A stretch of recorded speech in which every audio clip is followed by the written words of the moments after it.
Welcome, ladies and gentlemen, to the ChessKid Youth Championships. This is the B group. Earlier, we were all on the edge of our seats as Robert Hess and Irene Sukander commentated the A group, where only two of these young prodigies, these young stars who have captivated the chess world, can move on to the next stage. And who will the big two be today? It's a pleasure to be commentating. I'm your host, Grandmaster Daniel Naroditsky, and alongside me today, Jules Gambit, the one and only. It's our first time commentating together, Jules. Good morning to you. Welcome to the show. Good morning. I am so happy to be here, and we are going to see a bunch of young talent today. And luckily, this is not my opponent. Usually when you see like an opponent who's about like 7 or 8 years old, you start to get a little scared. But today we are going to see what they really can do. I'm so excited to be here with you, Danya. Likewise, Jules, let's talk a little bit about the format of the ChessKid Youth Championships. The games will start in just a couple of minutes. But as I said earlier, there's 6 players per group and only 2 advance to the semifinals. This is a blitz format, 3+1, same as Title Tuesday. This is the time control that the kids are pretty used to. I think some of them would prefer maybe 30-second chess, maybe 3+0. But it's a serious event. There is a 1-second increment and no draw offers. This new rule, I really like it. It promises us some combative chess, Jules. Not that the kids were planning to offer any draws early in the game. They've got blood on their minds. Yeah, these kids are ready. So I'm very glad we don't get to see any draw offers. I think we're going to see some crazy fighting chess. We will indeed. We've got 6 very special players. As we take a look at the cross table there, this is not their first rodeo. All of these kids are essentially young chess professionals, very high rated with a lot of tournament experience. And we're going to spotlight a few of them for you.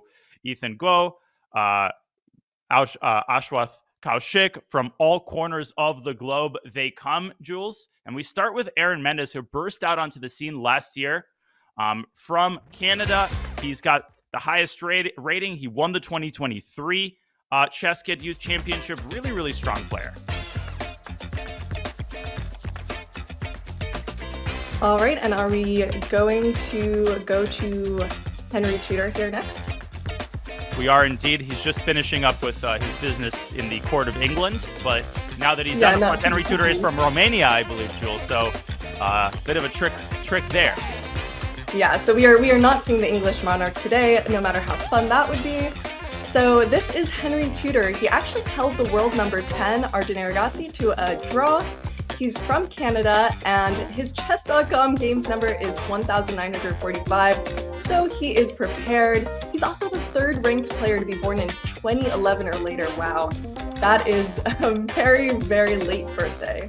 So if that doesn't make you guys feel old, I don't know what will. Yeah, we're reaching the point where some of these kids who are rated 23, 2400 were born when I was already either an international master or a grandmaster, so it's making me feel old, which is not great. I mean, the years are flying by. These new players are so exciting to watch. Henry Tudor from Romania, and finally we have Ashwath Kaushik from Singapore.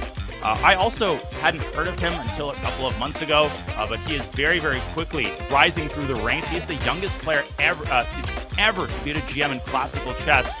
And I seem to remember that Fabi, he beat his first GM at something like age 10. So I think Ashwath might have been 8 years old when he beat a grandmaster in over-the-board play, Jules. Hard to overstate how impressive these young kids are with over 5,000 Chess.com games under Ashwath's belt. He is very experienced in online chess.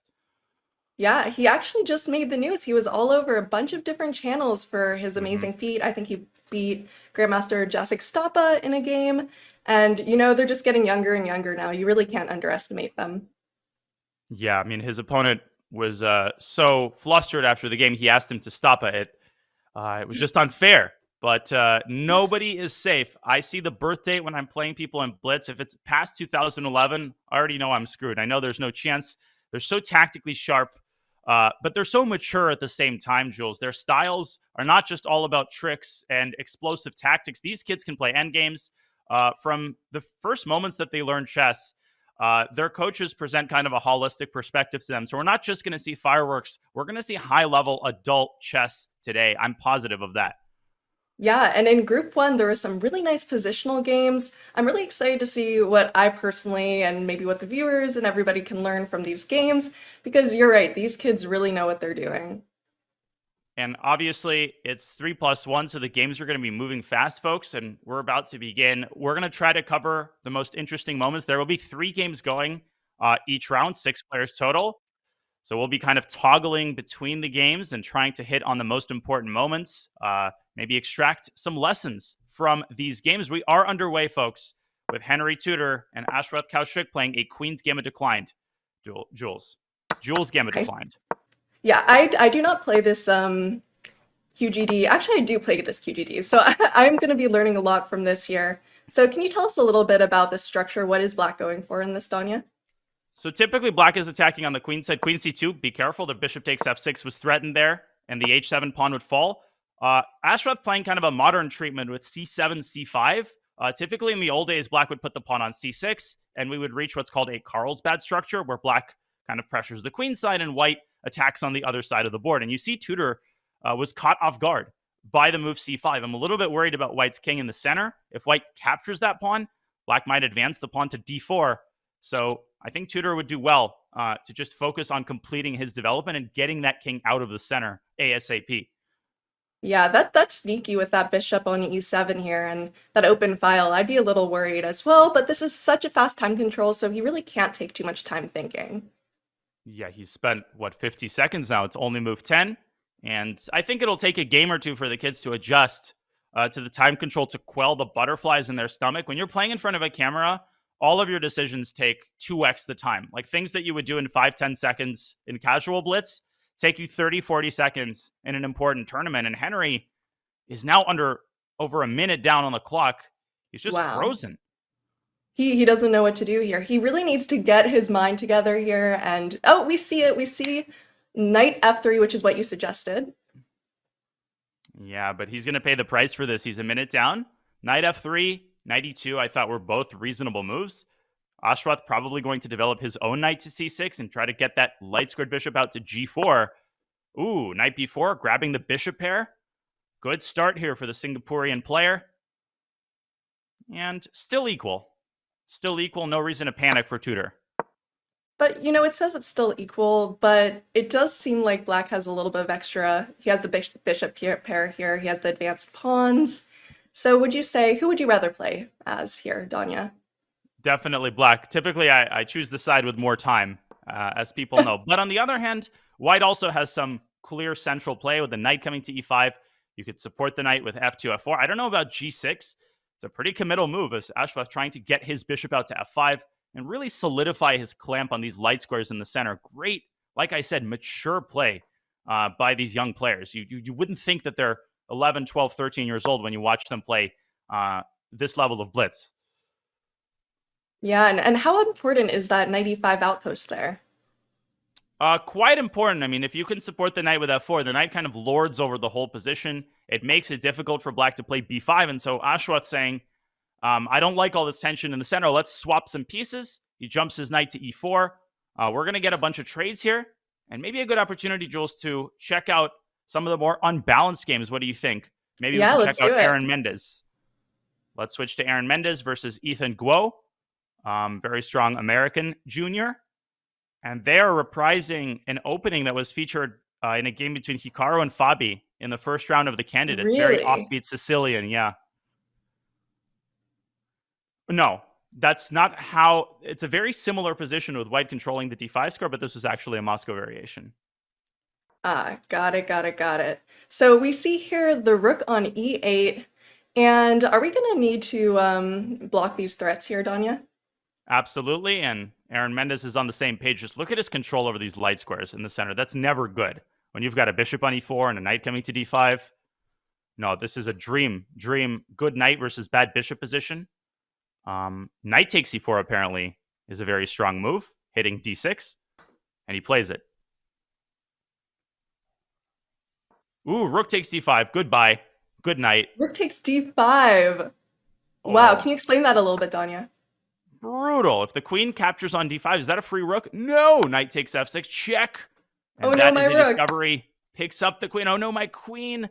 And Ethan Guo has nothing that he can do other than just moving this queen away. But now after knight d6, you're losing another piece.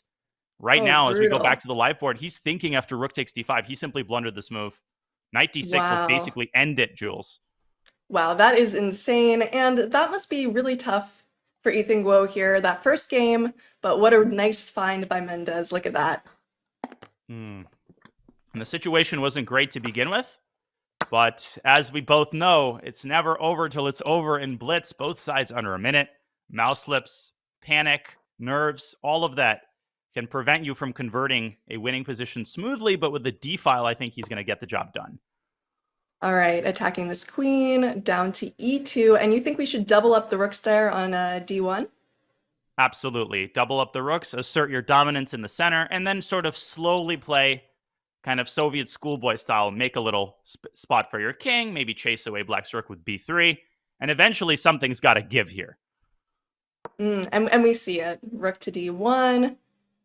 And you're thinking maybe h3 here, just get rid of any threats, be able to attack, right? Just something very simple.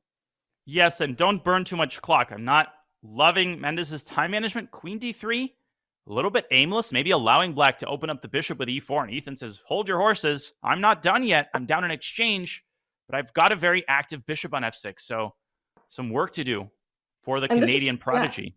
This is what we see. They're fighters here. Like, they're not about to give up. A lot of people just kind of go into this mental mode. I know when I'm losing, I just like don't want to be playing that game anymore. But a lot of these kids especially, and they're just great players. They don't give up here. No, it's the level of resilience among young players is unbelievable. They just never they defend sometimes like Magnus, rook c2, and look at this. All of a sudden, queen takes f2.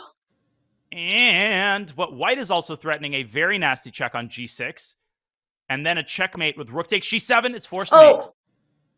Is he going to find it, do you think? Yes. He's taking his time. It's mate in 3. Rook f8. Fine. Look at that. And we see it. We see it, chat. Look at this. And let's go and watch the end of the other game between Piotr Brzezina and Supratit Banerjee, which has a time scramble. Looks like the Polish player, it has this in the bag. Despite having only 4 seconds on his clock, he's up a ton of material. Yeah, up in exchange, pass pawn. This is just a matter of technique, right? At this point? Simple technique. A7, now the rook's going to move out of the way and black's going to resign. After rook h8 even. Got to move, though. Gotta go quickly. 2 seconds!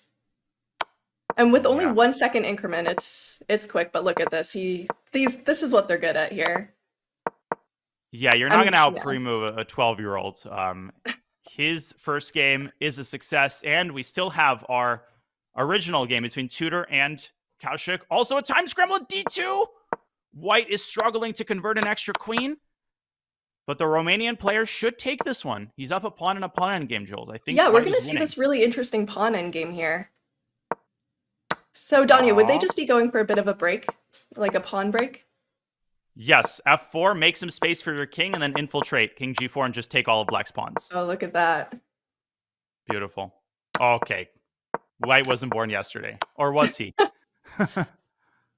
But look at that, and we see a win by Henry Edward Tudor. What a great name here, and a great game. So that is our first round, correct?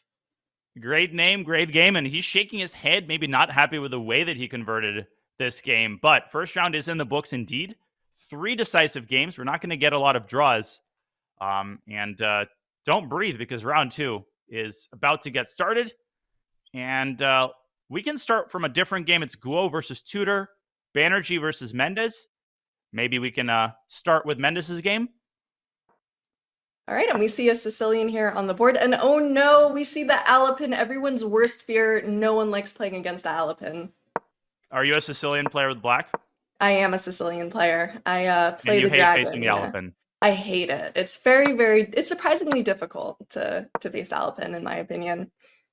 Yeah, I grew up playing the Alapin when I was under 2000. Then I stopped playing it for over a decade. And then as a GM, the Alapin was kind of revived. Not the way that white is playing it with the bishop on e2. Typically, the bishop goes to c4.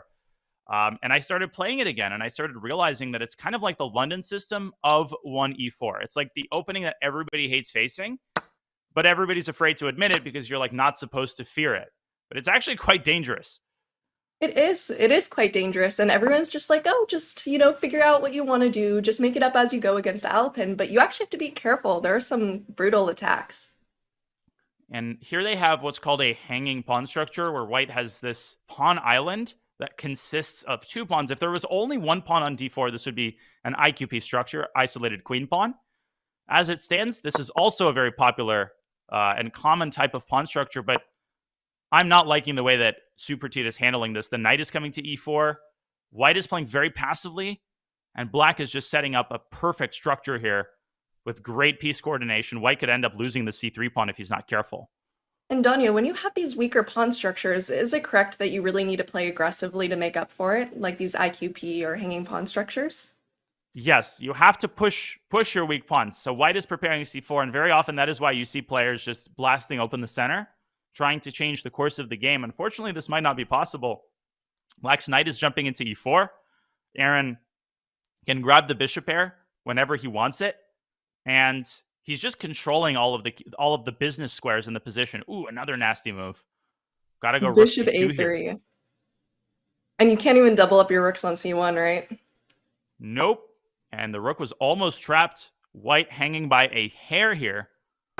But, okay, black actually is the one who gives up the bishop pair. In return, he cripples white's pawn structure. Aaron keeping his foot on the gas pedal here. Yeah, and how dangerous is this open king? Actually, it could end up backfiring because when you have this structure, white could slide the king over to h1. I mean, I've fallen victim to this so many times. Then white suddenly puts a rook on g1, and black is like, this is not what I signed up for. I was the one who was supposed to be attacking your king. So I'm actually not sure about this decision by Aaron to give up the bishop for white's knight. Yeah, and it might just be tempting to open up that king, but that bishop pair looks pretty nice right now. Do we see any attacks in white's future? Maybe you go king h1, and at the very least, you threaten to play rook g1. The problem is black can go g6, and this kind of light square pawn structure is very, very solid where the pawns defend each other. I'm thinking that the action is going to be happening actually in the center, and potentially on the queen side if white pushes c5. Oh, really? c5? In the meantime, there's another game, Jules, where things have gone horribly wrong for white. It's Cowship All right, versus let's see it. Brzezina. Let's quickly flip to that game. This one is kind of tame in comparison.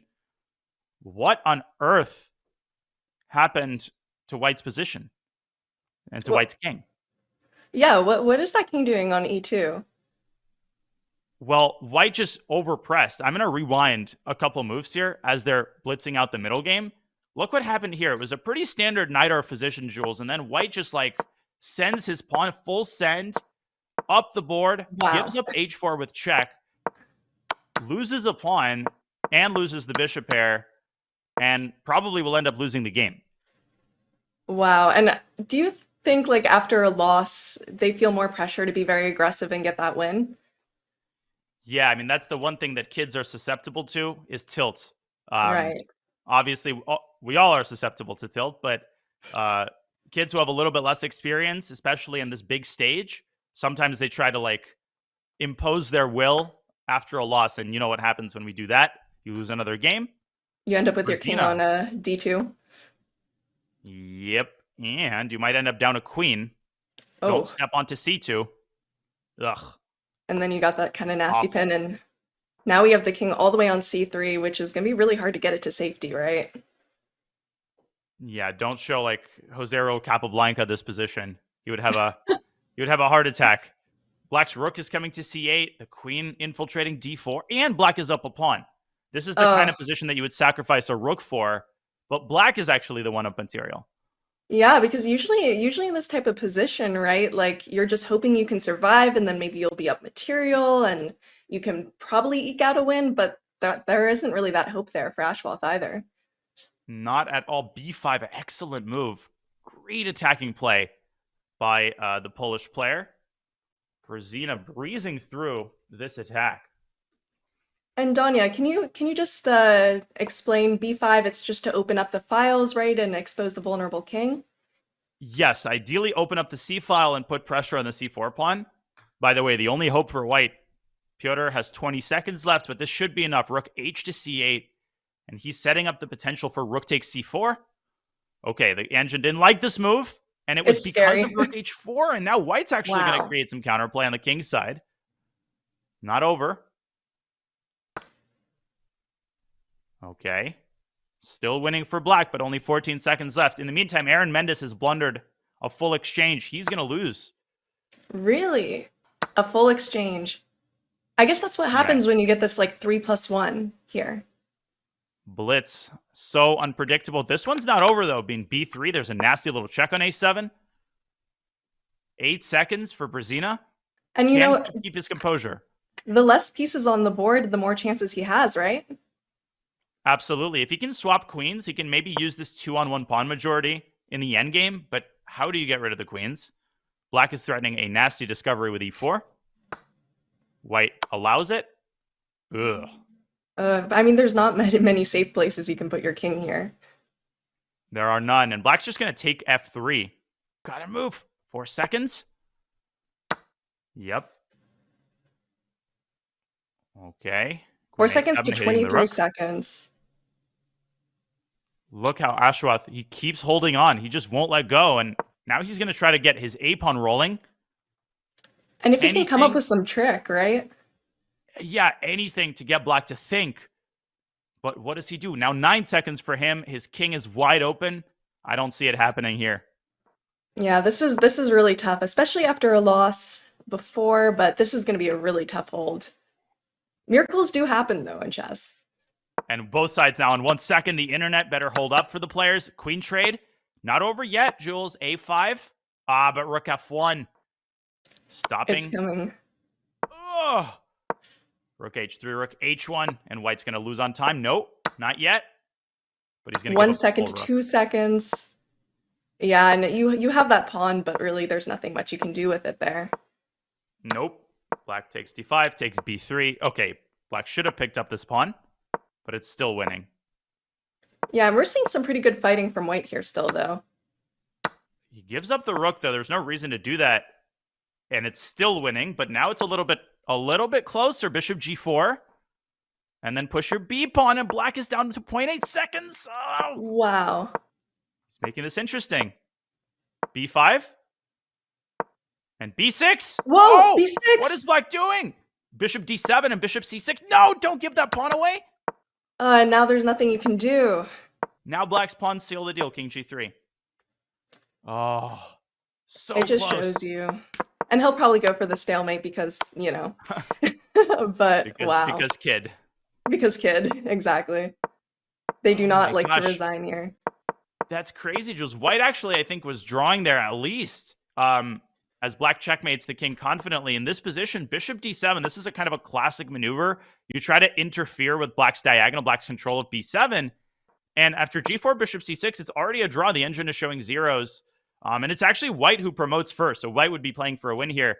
But we still have a game going. It's rook versus bishop between Ethan Guo and Henry Tudor. Should be a draw. It should be a draw. Do I think I could hold this draw? I'm not very sure. So for the people in chat, what exactly should the side with the bishop be doing here, Danya? One golden rule, and white is following it to the letter. You see that the king is on the opposite side corner of the bishop's color. That's all you have to remember. Keep your king on the corner opposite to the color of your bishop, because that allows you to set up these stalemating ideas. This construction is so powerful because anytime black tries to pin the bishop, it's actually just stalemate, like rook a3 here. Black cannot make progress. And this is super impressive holding this with like 3 seconds on the clock. Oh! Oh! Oh no! This is the And one I thing you jinxed cannot it. allow. Your fault. Oh, and look at Henry. jinxed No, it. just kidding. Oh my gosh. Just when he was knocking on the door of a draw, just give a check on e5. Anything but bishop a7. You cannot pre-move in these positions.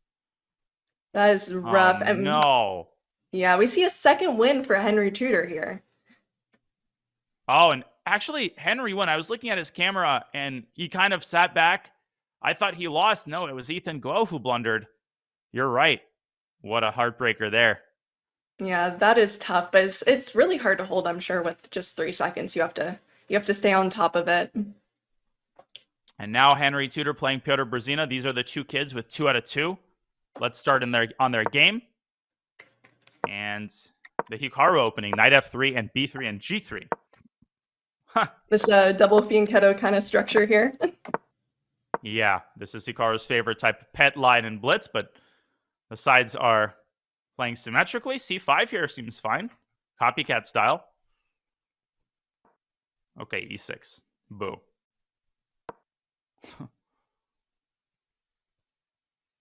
Okay, d5. No. All right, now we see your c5. Yeah. A very old person opening, Jules. So you think it's just very subtle here? We're not seeing any sharp Sicilian lines right now. No, totally positional. Now, if White wants to draw, then he can just trade everything. But I would be aiming for that d6 square. My inclination would be to go like knight d to b5, and then we could get some tactical complexity in this position. Rook c1, okay. More trades are coming up, I think. Knight takes knight on the docket. And Danya, it's the top 2 players, right, that are moving on to the championship tomorrow. So he probably Correct. wants to just secure this win, be in a great position. Yeah, I mean, the nature of blitz tournaments is that the standings do change pretty often. But if you can get like 3 out of 3, 4 out of 4, you build yourself a little cushion. And that's very, very important in a 9-round blitz event. Yeah, just getting that momentum going, especially since we're seeing so much tilt here.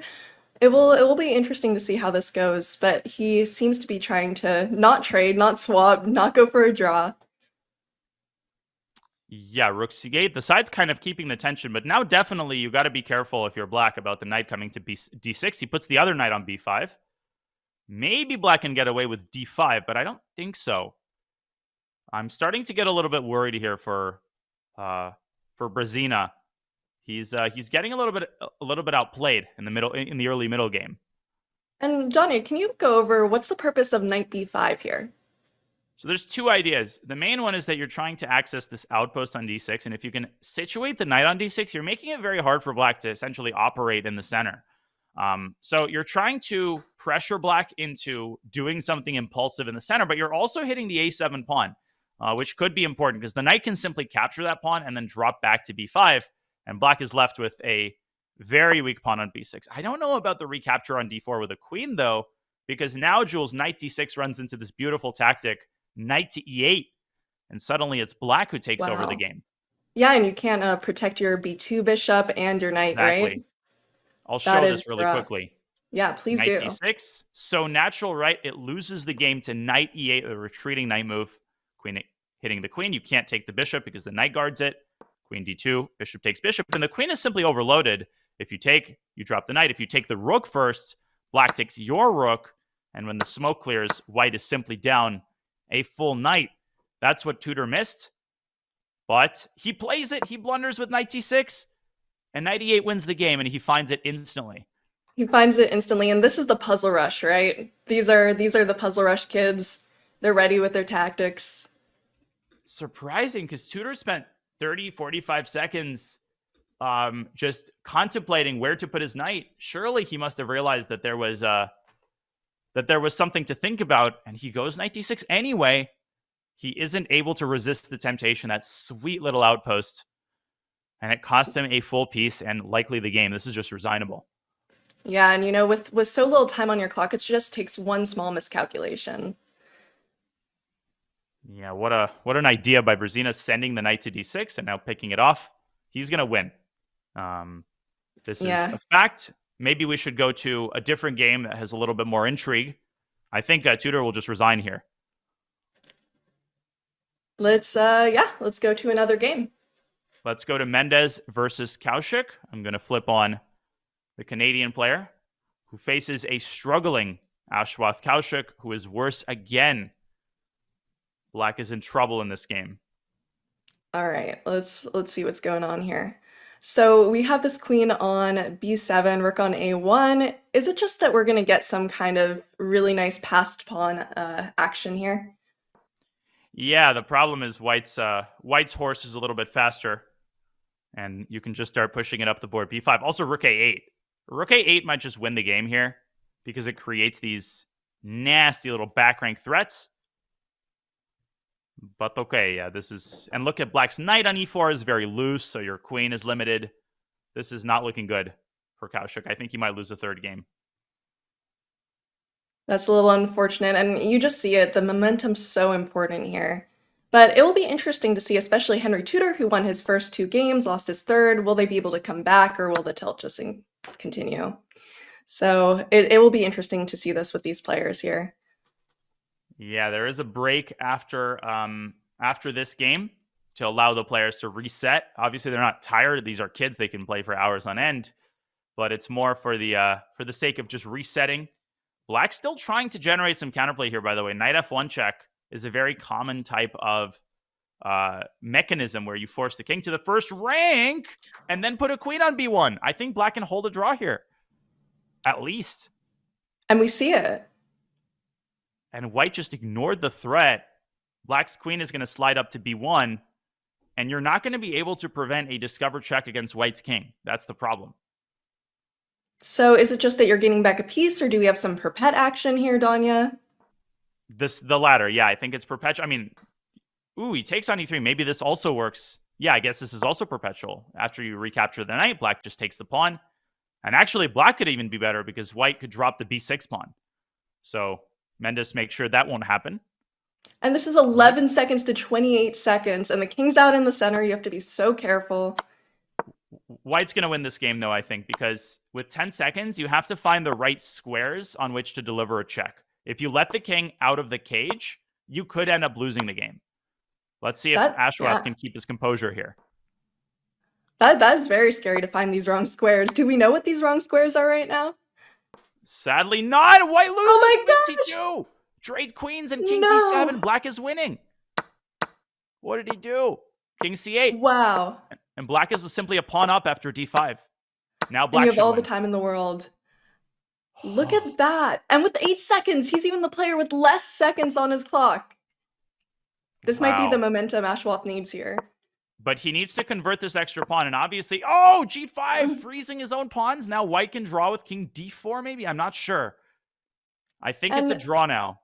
So for me in chat, what we really need, right, was a pawn break instead. And it's prevented by g5. Yeah, he does break with f5, but just unfortunate. This is a draw, just theoretical draw. h5, king f3. White has to play king f3. And Black simply cannot make progress because if you go g4, your king is too far behind the pawn, and that's just a well-known draw. Wow. Just take it. And that's it. Mendes holds. Whew. What a game. And it's... Oh! Tudor won. What? Henry Tudor How did that won happen? That game. I think he won on time. He won on time. He won on time. Brzezina flagged up a full rook. Wow. That is just brutal. And with this 1 second increment, it is so tough. And the last game is about to finish. Looks like Super Teat is going to win this one against Ethan Guo. What on earth? How does Brzezina flag that position? Oh, he's so upset there. We saw it on camera, Jules. Can't let that happen. That is heartbreaking. Oh, look at that. Look at him. You just want to give him a hug there. It is so tough. Absolutely brutal. Banerjee wins. And fortunately for Brzezina, he's got a break. And no reason to catastrophize. You still have 2 out of 3. But that was insane. He simply let his time run out, up a full rook for no compensation. That's why you keep fighting. Yeah, and you know, this 3+1 is such an odd time control too, because you feel like you have a little bit of extra time, but really it's not that much. No, not at all. It creates that false illusion that you have, that you can't lose on time, and you absolutely can. There's no question about that. We are going to go on a short break. Let these players catch their breaths. Folks, you're watching the ChessKid Youth Championship, where only 2 players will qualify out of this group. We've got 6 more exciting rounds of action. Don't go anywhere. We'll be right back with more from the ChessKid Youth Championship.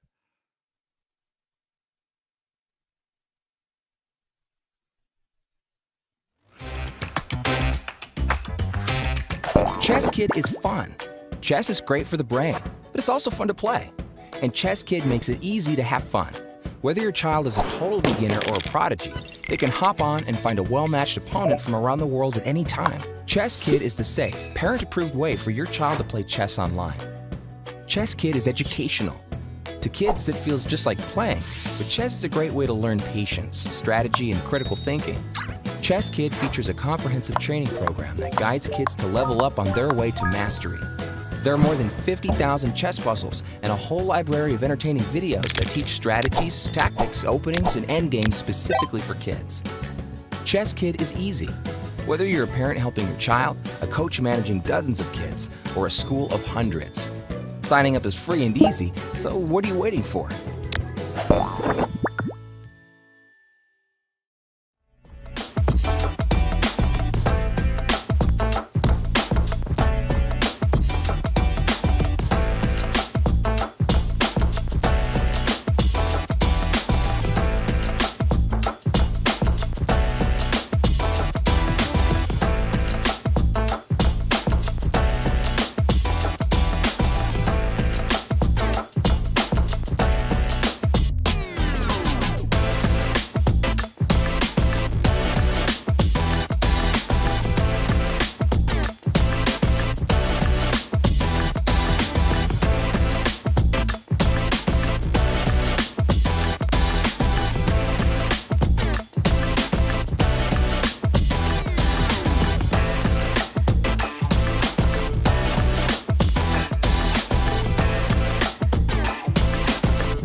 Welcome back to the ChessKid Youth Championships. Grandmaster Daniel Naroditsky alongside Jules Gambit with 3 rounds out of 9 in the books as we hope to find which of these incredible, talented young players advance to the next stage. Only 2 of them advance out of each group. And Jules, we've already had a group play it out in the morning. 2 players have already made it to the next group. And these are not random kids. These are IMs and GMs and some of the strongest prodigies the world over. Yeah, we see some familiar names here. Look at that. So we have, I'm going to do my best here, Ergizcan Erdogamus, you'll have to correct me on that one, as one of the people making it through, and he is actually the youngest GM of all time, I believe, right? Yeah, something like that. The Turkish legend. He's well known to online chess lovers. He plays a lot online. And he joins Antoni Radzimski. They might meet if both of them win their semifinal matchups. But before we move on to round 4 and determine which 2 players will join them, we wanted to remind you that tickets for this year's SCC Live Finals in Paris are officially on sale. For the first time ever, you are invited to join the SCC's 4 finalists as they compete in person for the crown. All tickets will get you in the room with our live commentary team, plus perks like streamer boosts and raffles, and you can level up your ticket tier to unlock the VIP lounge, player meet and greets, and much more. Early bird pricing will last until the end of this month only. Just a few more days, so head on to go.chess.com/SCC tickets or use !TIX, !TIX in chat to book your seat at the historic finals in Paris, the beautiful city of Paris, which will play host to the live SCC finals. Unmissable entertainment, Jules, in September, and unmissable entertainment in front of our screens right now as these young kids are about to battle out the 4th round. Yeah, and I've seen some of those live events. They're so fun. It will be really exciting to see what happens. So we have games started, correct? They have indeed, and Henry Tudor is currently in the lead, having benefited from a clock gambit by his opponent, who flagged up a rook in the previous game. He faces Banerjee, who's got 2 out of 3, doing pretty well himself, and another Alapin, with Black responding with a very fashionable E5 variation and getting a good position out of the opening. Yeah, these Alapins, Henry Tudor will really need to stay on. You know, it's not enough that he beats Richard III and like wins the monarchy. He needs to actually win this game, keep his lead, especially since this is some of his direct competition. Yeah, he is the ultimate multitasker, taking care of the royal court and now coming back and winning a couple blitz games. I'm not sure about his decision to trade queens on the previous move. He captured on c6 with a d-pawn, exposing himself to this very nasty check. White castling queenside. Definitely white has the edge in the endgame. And that seems like a very aggressive move, this queenside castle. Is it super normal in these Alapin structures, Danya? Yeah, just if you can develop with a check, if you can castle with a check, that's a really nice way to supercharge your development. Now, Black is not in huge trouble here. It's just a slightly cramped position, and you have to figure out how you're going to get this bishop out of c8. This is a great move by Tudor. Bishop to c5, offering a trade, and now I think he's totally fine.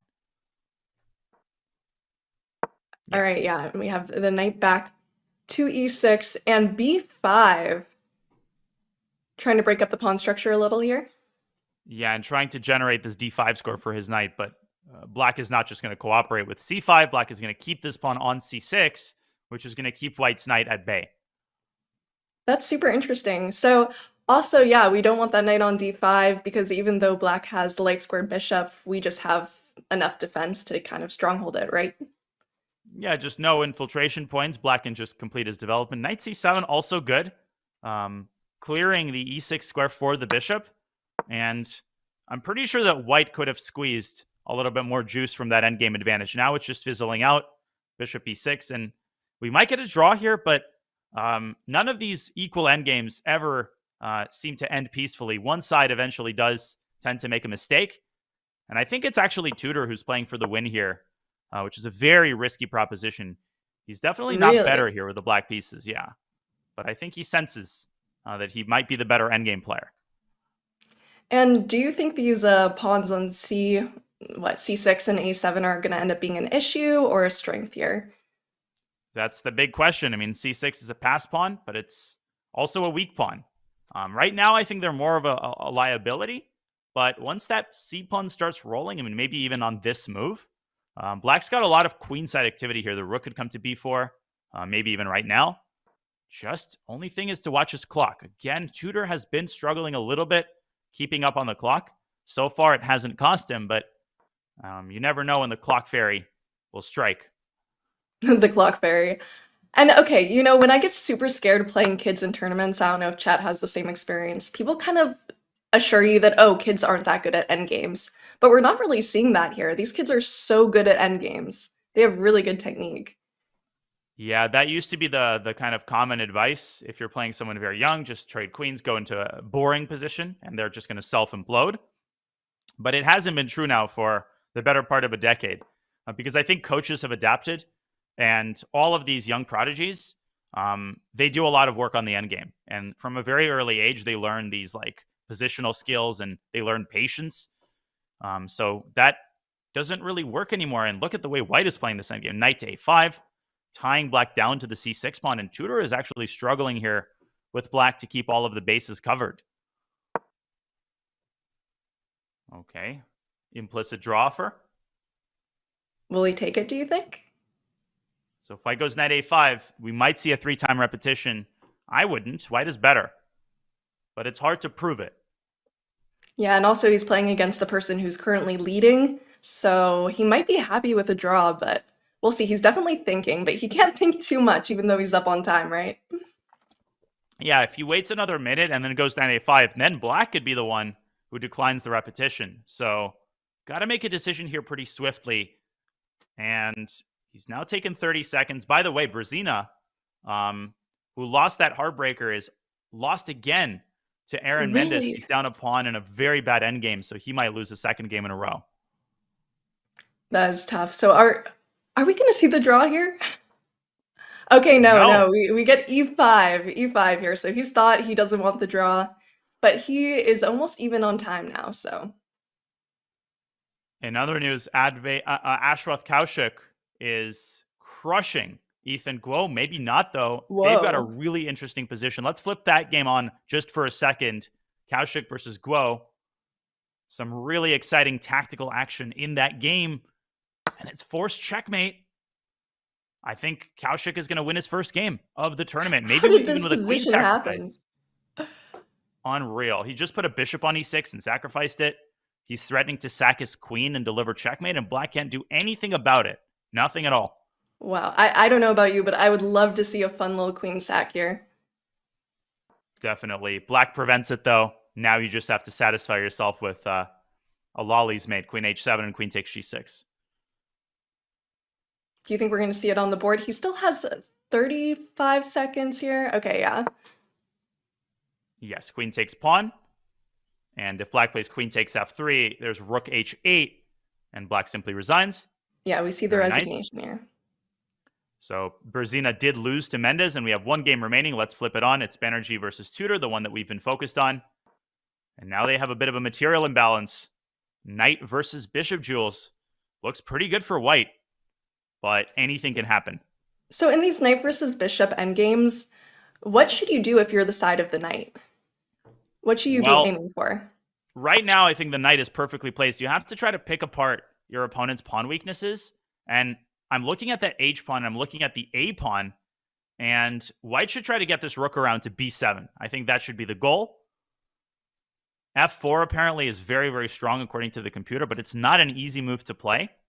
But he finds it. We see it, f4. And now rook h6 picking up the pawn. Look at that. That was so quick. Knocking on the door. White's knocking on the door. Victory, but rook c8. Oh, that's not a desirable rook trade, because now White's left with a bunch of these pawn weaknesses. And White's got these pawns that are stuck on the light squares. Exactly. And Black has drawing chances. Oh, or maybe not. Oh, this is going to be anyone's game here. Okay. This should be a draw. King b6. No, but super T. Oh, king d6 apparently wins the game. King d6. And then just push your f-pawn up the board. How does Black stop the pawn? This is why you wanted your king on d6, because it would have covered the c6 square, and Black's bishop would have had no way to come back to stop the f-pawn. Still tough, though. Got to be careful not to blunder a fork if you're Black. Yeah. Yeah, you just have to Got keep it this. in time here. So we're gonna see the draw, right? Yeah. Okay. Mm. And there Yeah, we but go. this was a big missed chance by Super Teed. He was winning at several points and didn't play very ambitiously. Yeah, but these are really tough end games here. Like this king d6 Absolutely. move. What on earth is this about, Anya? Well, in this position, the key is with the king on d4, you have the same position and black is able to go bishop c6. But the king on Okay. d6 just can't do that. And if the bishop tries to stop the pawn from behind, like this, you can intercept it with your knight, knight e6, and then the pawn is free to turn into a queen. In any case, no time to reflect on that. The next game is about to begin. And let's join the action. Round 5 underway. All right, we are seeing an open Sicilian. No more Alapins for us here. Ethan Guo has 0 out of 4. Will he score his first victory against a struggling and potentially tilted Piotr Brzezina?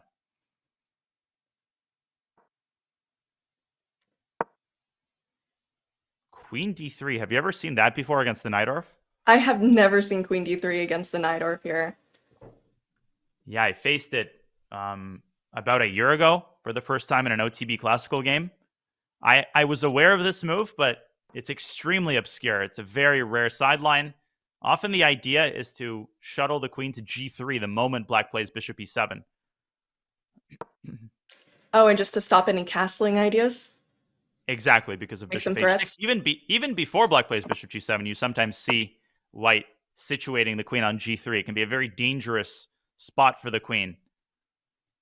But do you have any issues defending this e4 pawn and with this like c5 square for the knight? Yeah, I think you just sacrifice it if you're white. I mean, you can't really play this Najdorf line and then try to skimp on material. This is one thing that kids, even high-rated kids, sometimes struggle with, is sensing the moment when to sacrifice like a pawn or when to sacrifice a piece for long-term activity. And knight b3 I don't love. It's a very kind of placid move, and now black can complete his development easily. Do you think they struggle because they just go for it, or they're a little bit timid to go for it? I mean, I think it's inherently hard to give up material when there's a clear like combination. They'll sacrifice in an instant, but when you have to sack something for longer term play, that's when it's very, very hard to part ways with even a single pawn, because you're just not sure if the sacrifice is justified, and you can't calculate your way to victory like you can in like a combination. These positional sacrifices. Yeah. Now we have a kind of a strange structure with a bunch of black pawns on the 6th rank, resembles a hedgehog. Rook d1 makes sense, right? Just trying to keep control of that center. Indeed, getting the rook into the center, open file. And yeah, maybe a slight edge for white here, but nothing major. And looks like Brzezina is just more comfortable in this structure as he develops a 30-second time advantage. He'll probably put his queen on c7. Yeah, rook c8, kind of all the standard moves. And we it's harder saw for white to find a f3. plan here. Mm-hmm. Is You know what Fine that Gold means. cringing right now? Yeah, the game is over already. Like, white can just resign. He's played f3. All right, and we have some queenside activity here as well, but everything seems pretty well protected.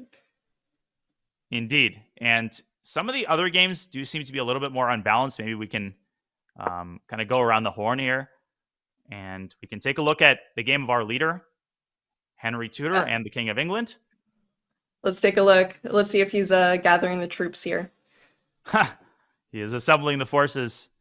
Yeah, he's about to cross the English Channel here. Or shall I say the Romanian Channel. He's got a big advantage. 2 pieces for a rook and a big, big pawn phalanx in the center as well. A win here will go a long way because his opponent has 2.5 out of 4. A win for either side would be really important here. And I think Tudor should just keep developing his pieces. Don't go too low on the clock. Yeah, and okay, for the more amateur players like me, you look at this like king on f2 and all these pawns in the center and you get a little scared, but why is this not something to fear for white? Just because the minor pieces, well, it is something to fear. Rook takes a3. Black has a lot of activity, but White's pieces are very compactly placed in the center. The king is doing a good job of defending the bishop on e3. The sack is a dead end. And eventually, the fact that white has two extra minor pieces should make its presence felt. I would go rook c1 here, maybe start pushing these kingside pawns. Yeah, just so many weaknesses that black has to keep an eye on. Yeah, and you're not too scared of these passed pawns on BNC file here. Not yet, at least. Maybe in an endgame. Yeah, are we going to see some sort of like g4 push eventually, do you think? Or maybe even f5 and e6 straight away. Wow. I mean, e6 is a very serious positional threat here. Okay, e4 is currently hanging, though, so maybe get the knight out of the gate here. Lots of good moves here for white. As long as you keep yourself above, 10 seconds, I think white is in control.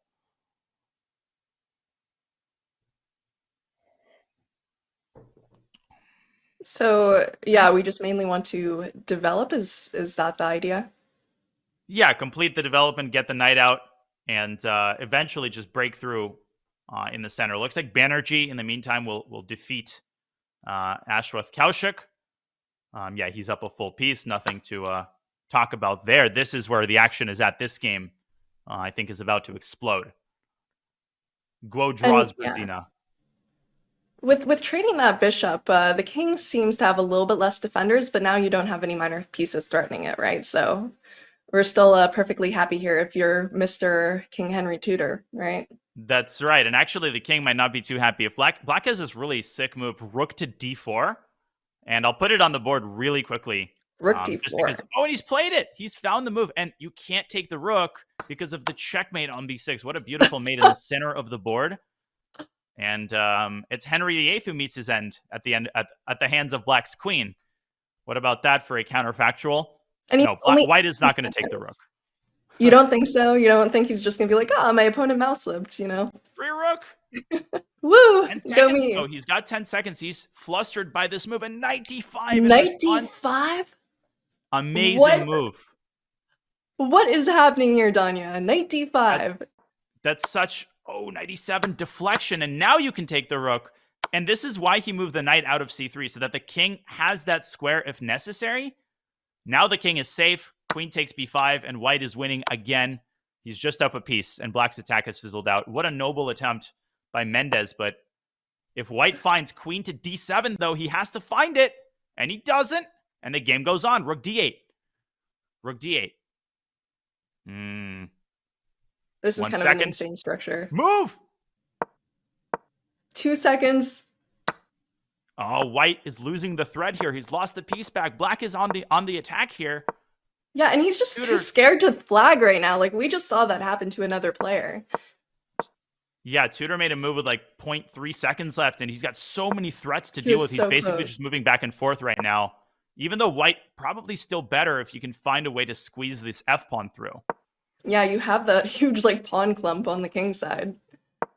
Both sides down to 2 seconds, just like trying not to flag.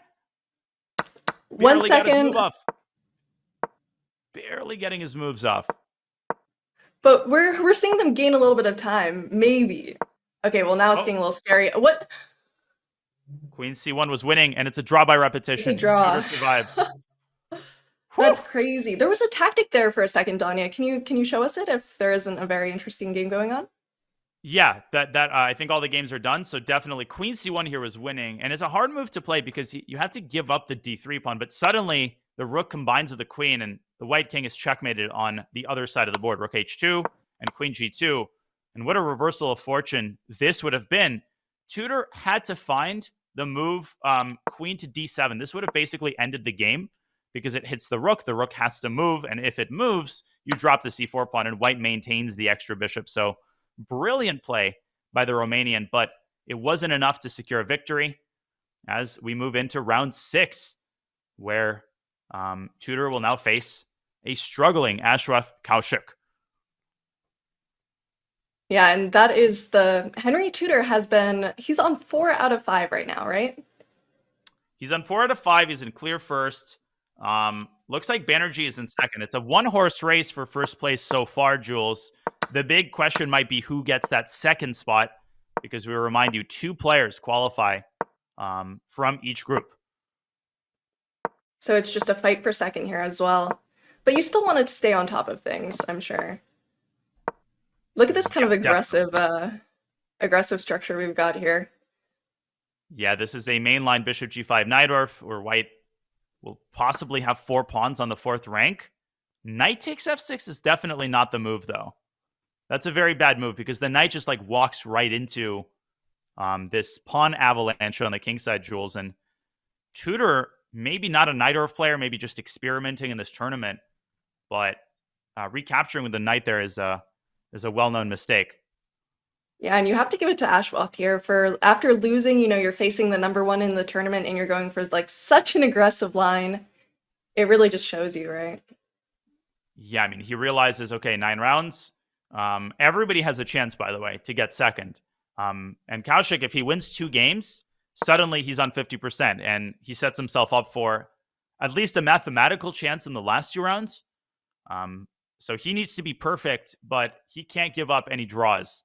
And I think that motivates his opening choice. Yeah, that is very interesting here. And so if we're white, what are we really going for in this kind of aggressive position? Well, you're trying to go f5, but if you do it too early, you're going to give up the g5 pawn, and black actually has the e6 pawn well defended right now. He's got 3 defenders on that pawn, and that's why white goes rook g1. It's to prepare the move f5 and to make sure that the g5 pawn is not going to fall when you try to blast the kingside open. Ultimately, Jules, you're trying to force black's e-pawn to move forward 1 square, and that grants the white knight this very coveted outpost on d5. So if you're Henry Tudor and you're trying to save England or Romania here, what do you do? How do you prevent this? You might be able to save England, but I don't know if you can save your position. You need some sort of tactical counterplay, but where is it going to come from? White needs to take back with the h1, I think. Yes. And basically, you're pre-moving f5. White's next move is going to be f5. Yeah, and I guess it just shows you because, I mean, the engine's saying that there isn't much of an advantage, but I don't know how black could really save this practically. Yeah, the computer always finds some like very creative ways to, to keep the game going, but Tudor needs a blunder by his opponent, I think, to really turn this one around. And f5 is coming, and it's coming fast. And black's position is on the cusp of collapse here. And we see that f5 here. Very, very bad for black. Yeah, and this is a really nice learning position too, personally, as someone who likes to play these kind of structures. Yeah, g6. G6 here is devastating because it undermines this little pawn chain. And if white can take out the e6 pawn, then the knight comes into d5, and the game ends very, very quickly. So g6 is essentially winning here for white. But can Kaushik gather the cojones to play it? He goes f6. That's a really bad move. That just shows a lack of understanding of the structure, but he follows it up nicely with rook h7, rook g7. I think Tudor has a big shot now with the knight coming to e5. That's the problem with the move f6. He gave up the g6 square for black's knight. And he sacks on g6. Oh, we see the sack. And is this one of those positional sacks you were talking about earlier? It is, which makes it very impressive. In a blitz game, for a kid to sack an exchange like this, he redeems himself. I still think the black has chances, though. Rook f8. And in a blitz game, it's anybody's game here, I think, at this point. I wonder what Henry Tudor's thinking about here. Maybe, okay, check on g5. Check this is what he was contemplating. But who does this check benefit? Is the bishop a liability now on this undefended square? Could we see any potential rook lifts from white as well? Like, could he even lift bro? Could you? Rook d3, rook c3, very typical idea. First, you would have to play a3, which is a move that I would play anyway, just because in a time scramble, you don't want to deal with back rank checkmate threats. But it's still not easy to prove the decisive advantage. The engine shows a huge advantage for white, but you are down an exchange, and your advantage does hinge on keeping this f-pawn alive. b4. Okay, I guess that's one way not to deal with these back rank threats, right? What a move. So far, Banerjee is playing, Kaushik is playing incredible game. But can he follow it up? Yeah, I'm excited to see where his moves will lay. Yeah, look at this. This is such all your all your pawns are everywhere, but you do have a lot of momentum. But he's allowed the black rook to infiltrate h2, and suddenly black is threatening checkmate. And if you try to drop your bishop back to protect the c-pawn, you lose f7. The bishop will be overloaded. And this is how quickly things can turn around in a sharp position. c3, though, cold-blooded defensive move. And white still very much playing for the win here. Still fighting. 20 seconds for Tudor. And do you think we're going to want this trade? If you are Henry Tudor here, will you want to trade on f4? Or do you want to keep your bishop? I mean, I can't see him finding this computer sequence. Bishop f4 and queen takes c3. He drops his rook back, which is actually a very nice move, protecting the g6 pawn. And, man, he's got 12 seconds, though. Can he keep his composure? And a trade on f4, g5. Suddenly, the white bishop is under fire. And it's white's position, which is about to collapse. Insane. What do you do? How do you protect that bishop? How do you protect how do you everything do it? here? And the c3 pawn is falling as well. And he takes it. White's king now wide open. And you might end up dropping a rook to a fork as well. Oh, no.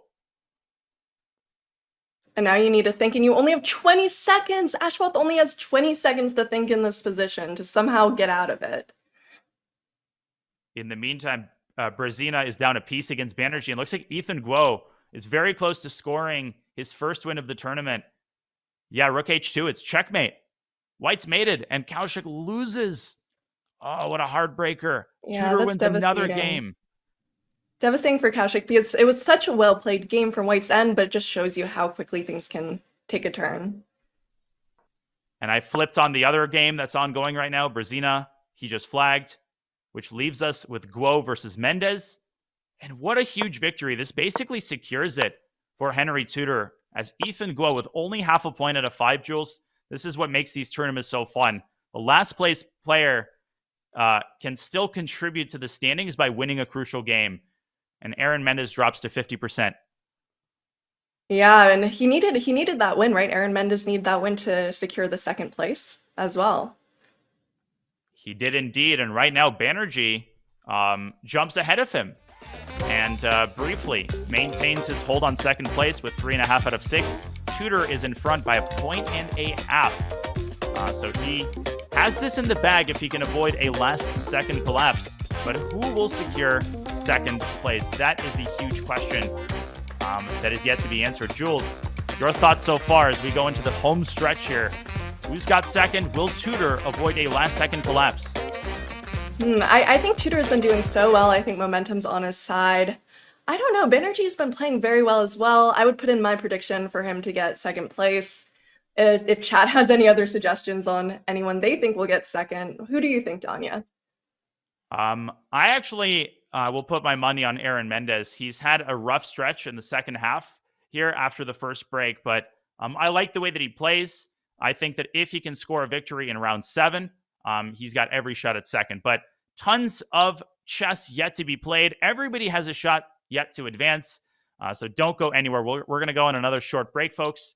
And the ChessKid Youth Championships will be back with more action from the group stage when we return.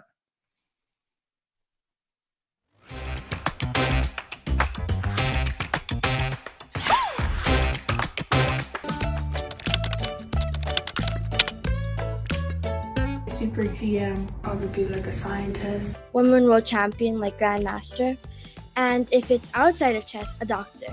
A chess world champion. I want to cross that 3,000 rating barrier and also become the world champion. A professional chess player. I want to be a professional chess player. I think I would like to be a scientist that I can invent something amazing. For example, a time machine so I can visit the future.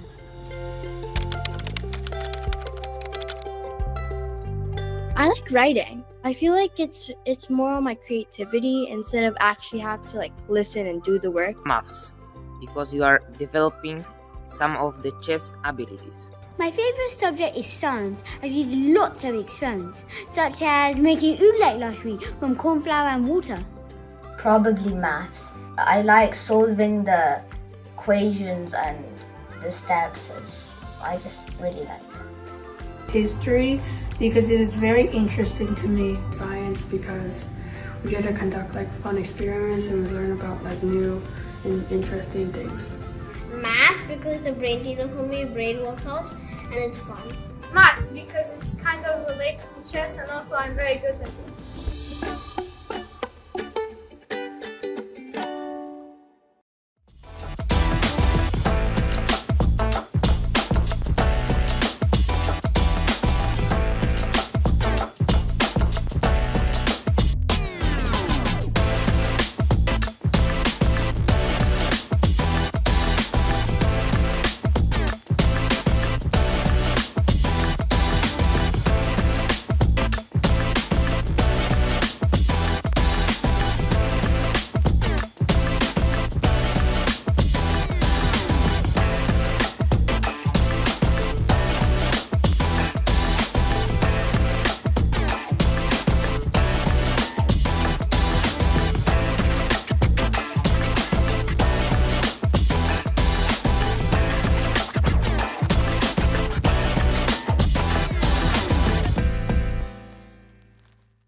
Welcome back to the ChessKid Youth Championships. Grandmaster Daniel Naroditsky alongside Jules Gambit with 6 rounds already in the books. We're trying to determine which of these two exciting young players will qualify and join the 2 existing qualifiers in the next stage of the Youth Championships. Jules, everything is yet to be decided. Yeah, it could be anyone's game, especially who's going to get second here and who we're going to see tomorrow at the championships. So I'm excited to see how it goes, Danya. I am as well. We've got 10 rounds total, 6 rounds in the books, which means 4 more rounds left to play. And it's essentially a one-horse race at the top right now with Henry Edward Tudor, a point and a half above the rest of the field. But listen, he loses one game, and suddenly everything opens right back up I think Banerjee has 3.5. I want to say, let me just double check that. No, he does have 4.5. I apologize. So Banerjee is only half a point behind Tudor. I didn't realize that. I thought Tudor was ahead by more than just half a point. No, first place is far from a lock in that case. And Aaron Mendes, third place with 3 points. He's the one who has to be perfect if he wants to contend for second place as the games are underway. Yeah, I think we're going to see some aggressive play from Aaron Mendes because he just needs to get those wins in if he wants to join them tomorrow. And Piotr Brzezina, he started 2 out of 2 and has only managed half a point in the next 4 rounds. So really unfortunate for the Polish player as we watch Mendes take on Banerjee. Really important game for the standings. Mendes has to win this. Oh yeah, especially since Banerjee is pretty much his only competition right now for second. Yes, and it's a Rubinstein French, and kind of a classic position. Typically, white rook comes to d1, and black has to get that queen out of the d file. This is a pretty well-known line. Black is completely fine here. Yeah, this is equal.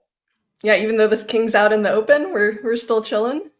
We're still chilling. That king can slide over to h8, and white's just running out of pieces with which to attack the king, essentially. So it's hard to determine this. It's not obvious to the naked eye that black is doing well here, but in fact, actually, I think black is the one contending for the initiative. And does anyone really like playing against the French in chat? Or maybe I should ask whoever plays the French and then I should avoid them.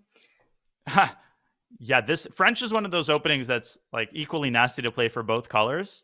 I've never had great results against the French with white, but then when I tried playing it with black, my results were even worse.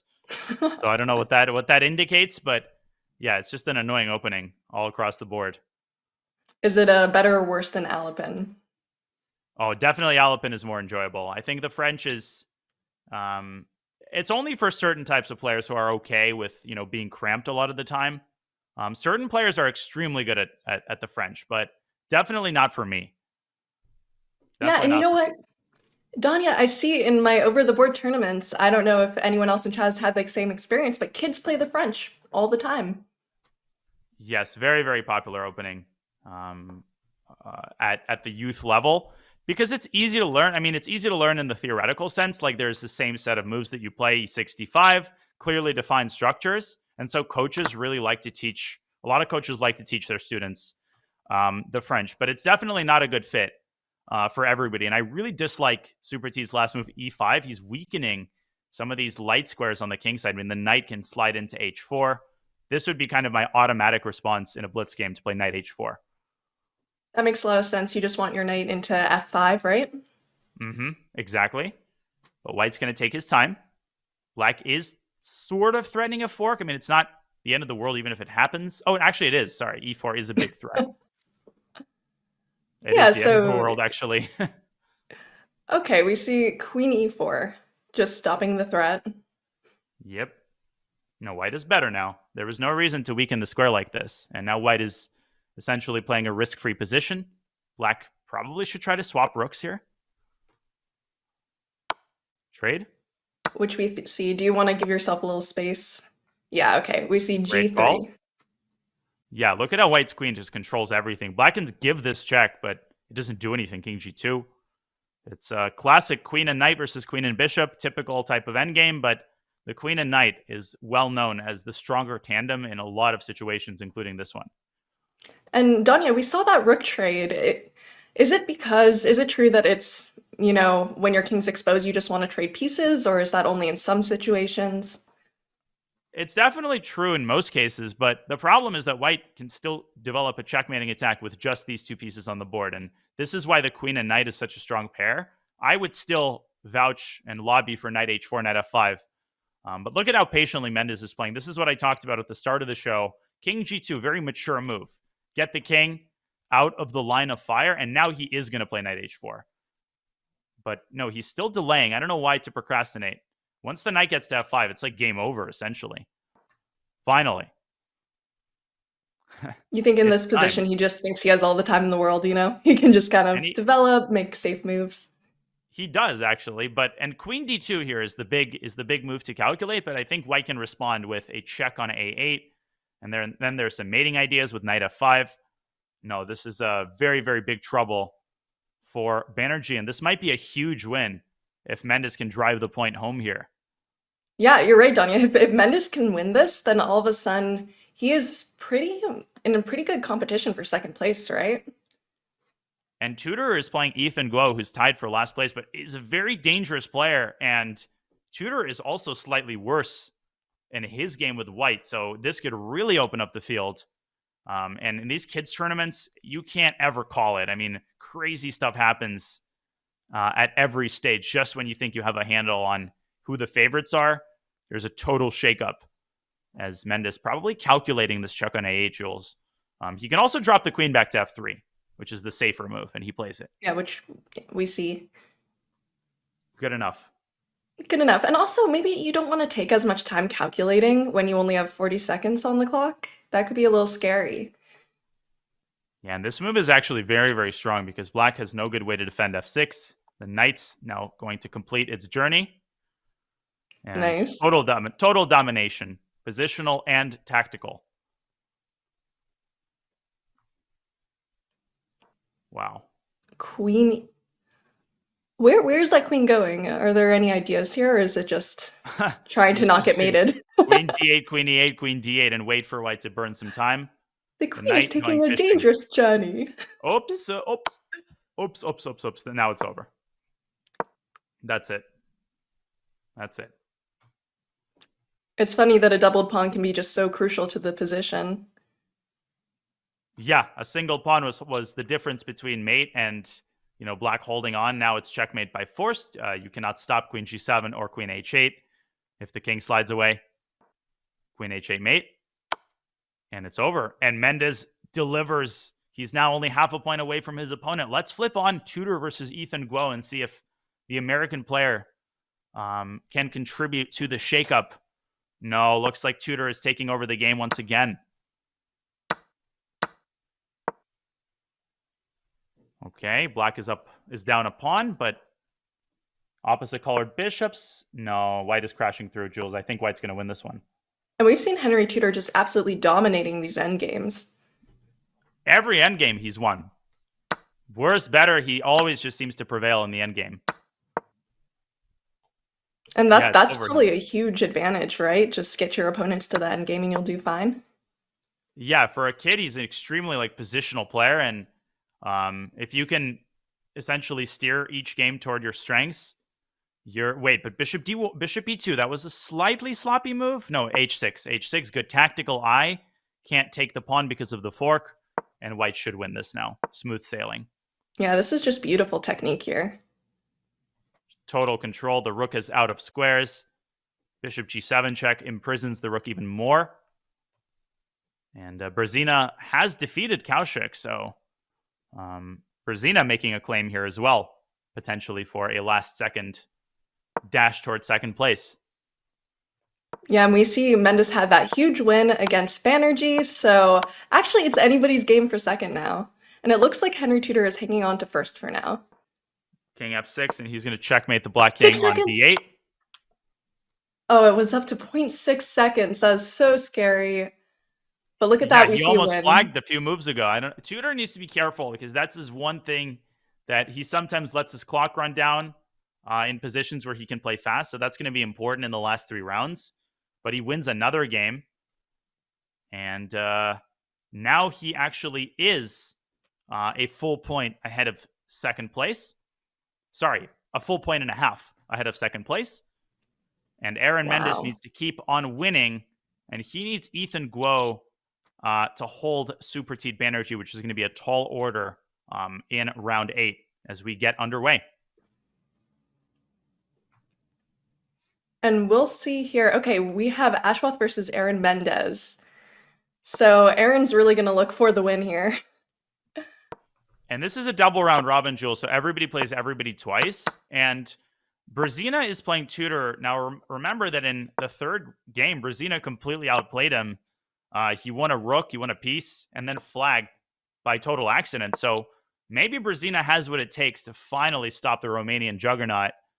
But let's focus on this game for now. We've got a Najdorf, and Aaron Mendes has to display some theoretical knowledge here.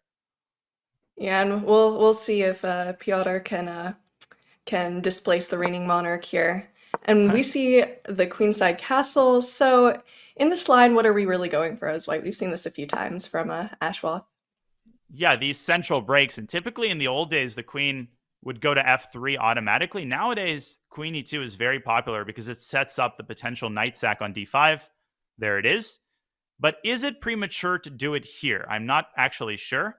It's very, very tempting. I mean, you trade on d4. Well, black accepts the sacrifice, and that king in the center is under some serious fire. Yeah. Wow. So wait, was knight d5 played, or is that just... It was played. It was played. Okay. Wow. So we're really going for it here. But this is actually, now that I looked at the engine line, I remember that this is a known line. But black has to remember this. So bishop e7 is the move here, and he finds it. And now the problem is that if white plays rook e1, right, very tempting, hit the bishop. I'm going to put this on the board really quickly because it's very instructive. Black can actually castle. And after queen takes e7, rook e8, the queen is trapped. And what's even more important, this is not mate. Right? It's easy to think, oh, it's a back rank mate. No, black covers with the knight. White can try to hit the knight, but black is just in time to involve the rook and diffuse white's initiative, and black emerges up a piece. Let's see if black can find this.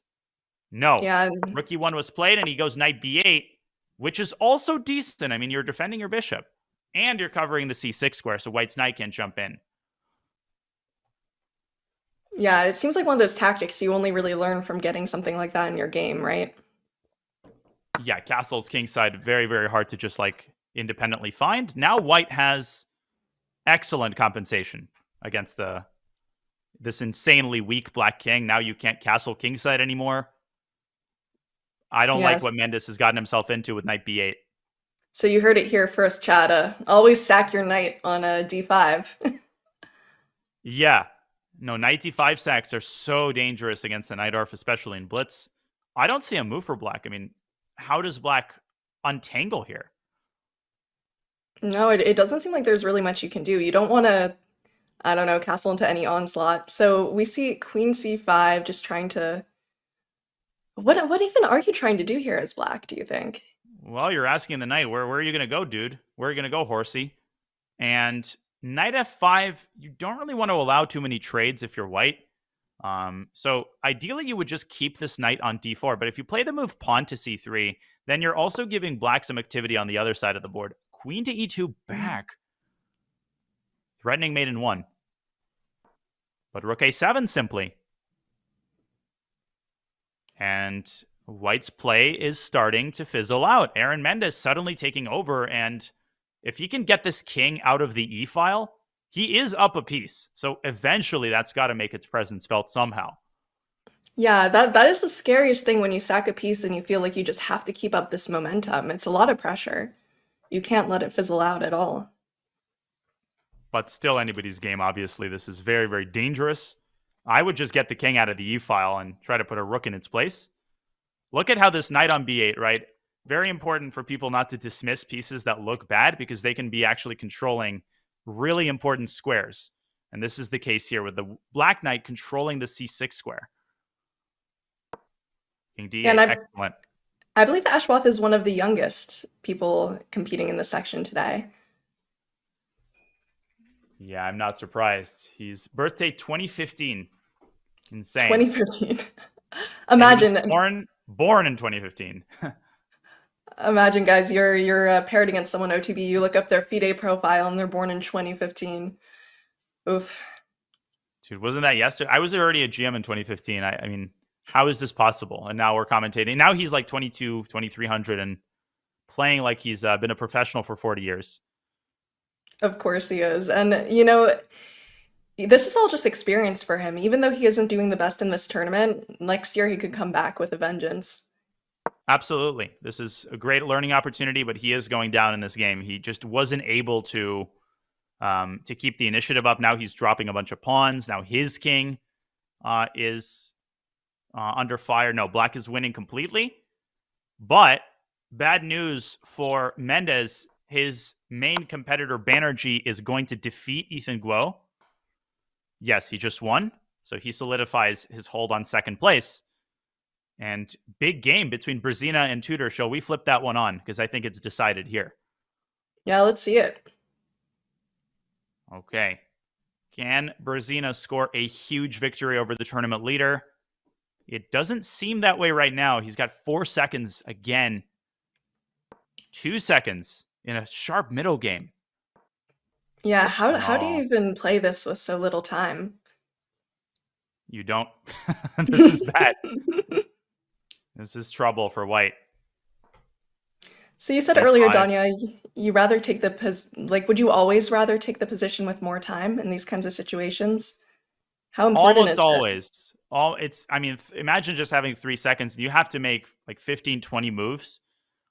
Your only hope is that Tudor will go into a long think and then the time situation will equalize, which is exactly what's happening, actually. Rook F1 was excellent. Excellent practical move. But okay, E5 and Brzezina suddenly turning things around a little bit. E6. Uh-oh. E6.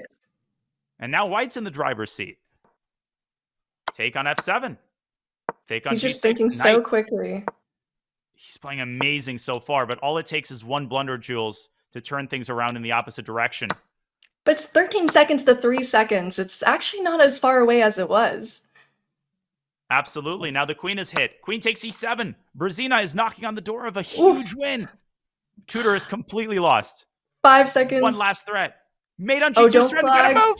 Oh, no! Not again. Oh, no. He blundered a piece. Rook F3 That and is it was over. heartbreaking. No way. And it's just time. Time's his worst enemy here. Oh my gosh. He was one move away. He had to just go Rook F3 here, intercepting the queen, and Black is just like collapsing on the king side. Oh my god. Tudor wins again. That is heartbreaking. And goodness. For you guys who just tuned in, Piotr Brzezina just lost the same way in a row to the same opponent. So it is really, really tough here. Exactly the same way. He's totally winning, plays amazingly, and then at the last second, he panics with his time ticking down. And this is where experience is so important, Jules. This ability to stay cold in these situations when you've got the time ticking down, not to make a blunder, is so difficult. It does sound very, very difficult. And especially, I think they put heart rate monitors on some of the pro players, and you just saw that, Magnus was stone cold no matter how exciting a position was. Yeah, exactly. 2 more rounds to play. The round has started, and right now Tudor is a single victory away from bagging first place, but second place is still very much in question. These are nice pairings for Aaron Mendes, though. He's got White against a struggling Brzezina, who's going to be tilted, and Banerjee has to face Tudor with Black. Yeah, it's looking very good for Mendes right now, which was actually your guess. You thought Mendes would take second.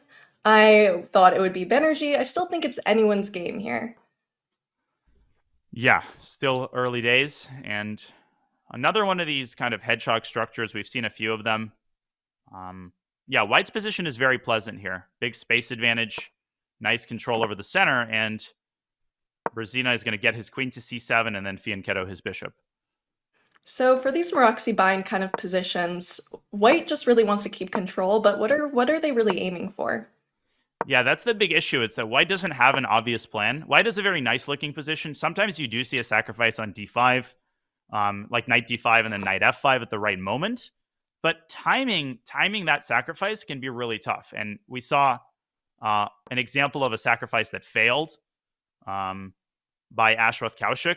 He came very close, but wasn't able to deliver. And so it's always easy to sacrifice other people's pieces. I would consider the rook lift here if I were Aaron Mendes. But he plays Instead, f3. we see okay. f3. Yeah. Fine Gold again Very is crying a positional. little bit. Yeah, and so am I. I mean, I was hoping for a rook lift and some action on the king's side, but instead he's just going to kind of sit on the position and maybe just kind of hope that Brzezina gets into time pressure, which he's been doing a lot.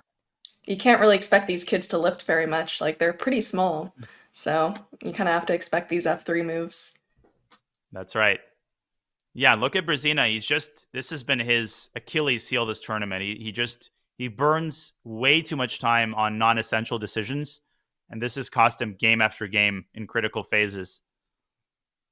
Yeah, that's been very difficult. Time's been his worst enemy. I think he would probably be in second right now if it wasn't for some of the time troubles. Oh, absolutely, especially given that he started with 2 wins. Okay, so this is a fairly slow-moving game. Let's take a look at Tudor, because again, all it would take is Tudor to lose 1 game, and his lead would only slip to half a point, especially because he's playing... Oh, and he's blundered a piece! Henry Tudor just blundered a piece in 1 move. Wow. Just as I turned on the game. He literally just played e4 Jules, forgetting that his knight is unprotected on d2. That horsey was... Oh, no. And it's those diagonals. It's those long-range diagonals. You can never see them. And now he needs a complete and utter miracle. He's down a full piece and down a lot of time. No, he's not going to pull this one off. And Banerjee will... What a win this will be. This is a huge win. It's the second place winning over the first place. Maybe he can even overtake him for first. This last round is going to be huge. And suddenly Tudor's like, wait a second, I have to try in the last round. He's just been coasting here. But yeah, it's going to be really difficult. And there isn't really any counterplay here, is there, Danya? What are you even hoping for with white? Just trade queens if you're black. Queen e3. Now, we've seen crazier things happen in these endgames, right? I mean, the game isn't over until it's over, and white can try to go after some of black's pawns on the queen side.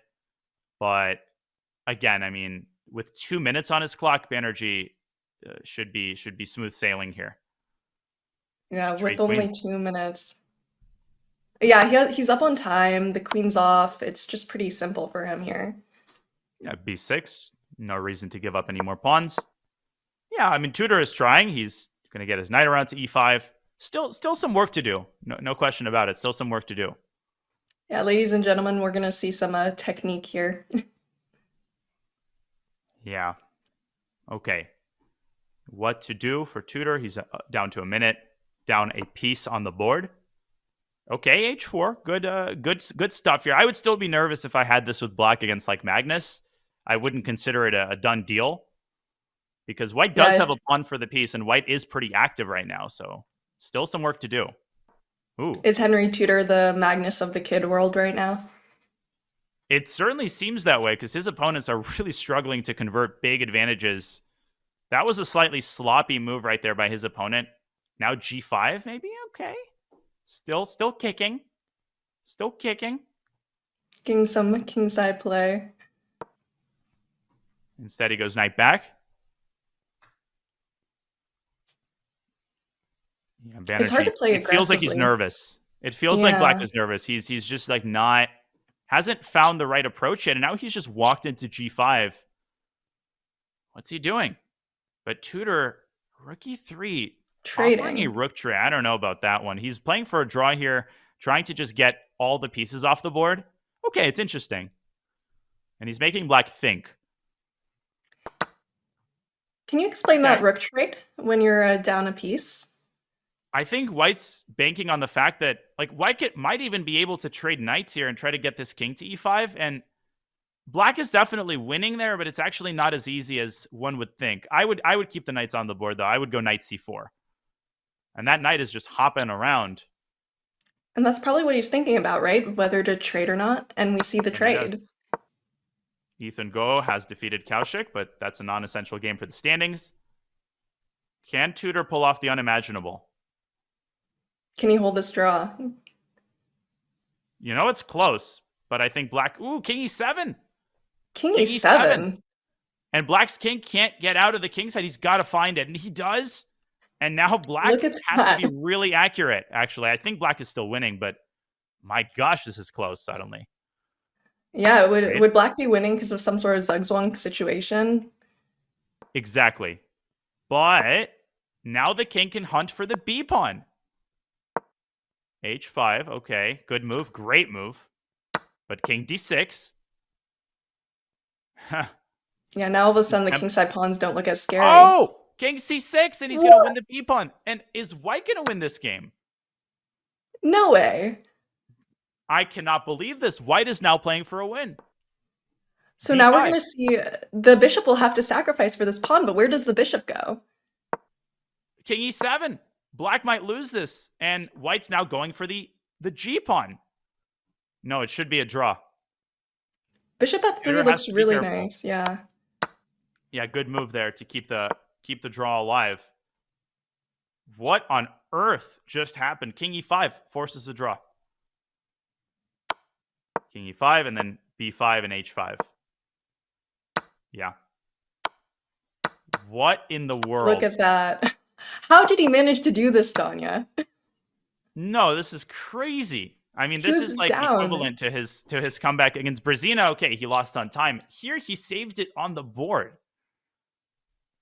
Yeah, and we said, yeah, one of the chatters said, oh, wow, he will hold this. Yeah, it's incredible that he managed to hold this just down a piece. But still, Aaron Mendes did defeat Brzezina in very confident fashion, which sets up a 2-horse race fight in the last round. Tudor has bagged the first place. He's a point and a half ahead of his nearest competitor, so he's done. But we have a huge battle for second place. It's Kaushik versus Banerjee, Jules, and Mendes unfortunately has to face Tudor. But maybe that's not a bad thing because Tudor will be slightly demotivated because he's got first place in the bag. Who will grab second? Yeah, but you know, sometimes when you have to play for this win when your opponent's okay with a draw, that's also a scary position to be in because you can definitely overpush.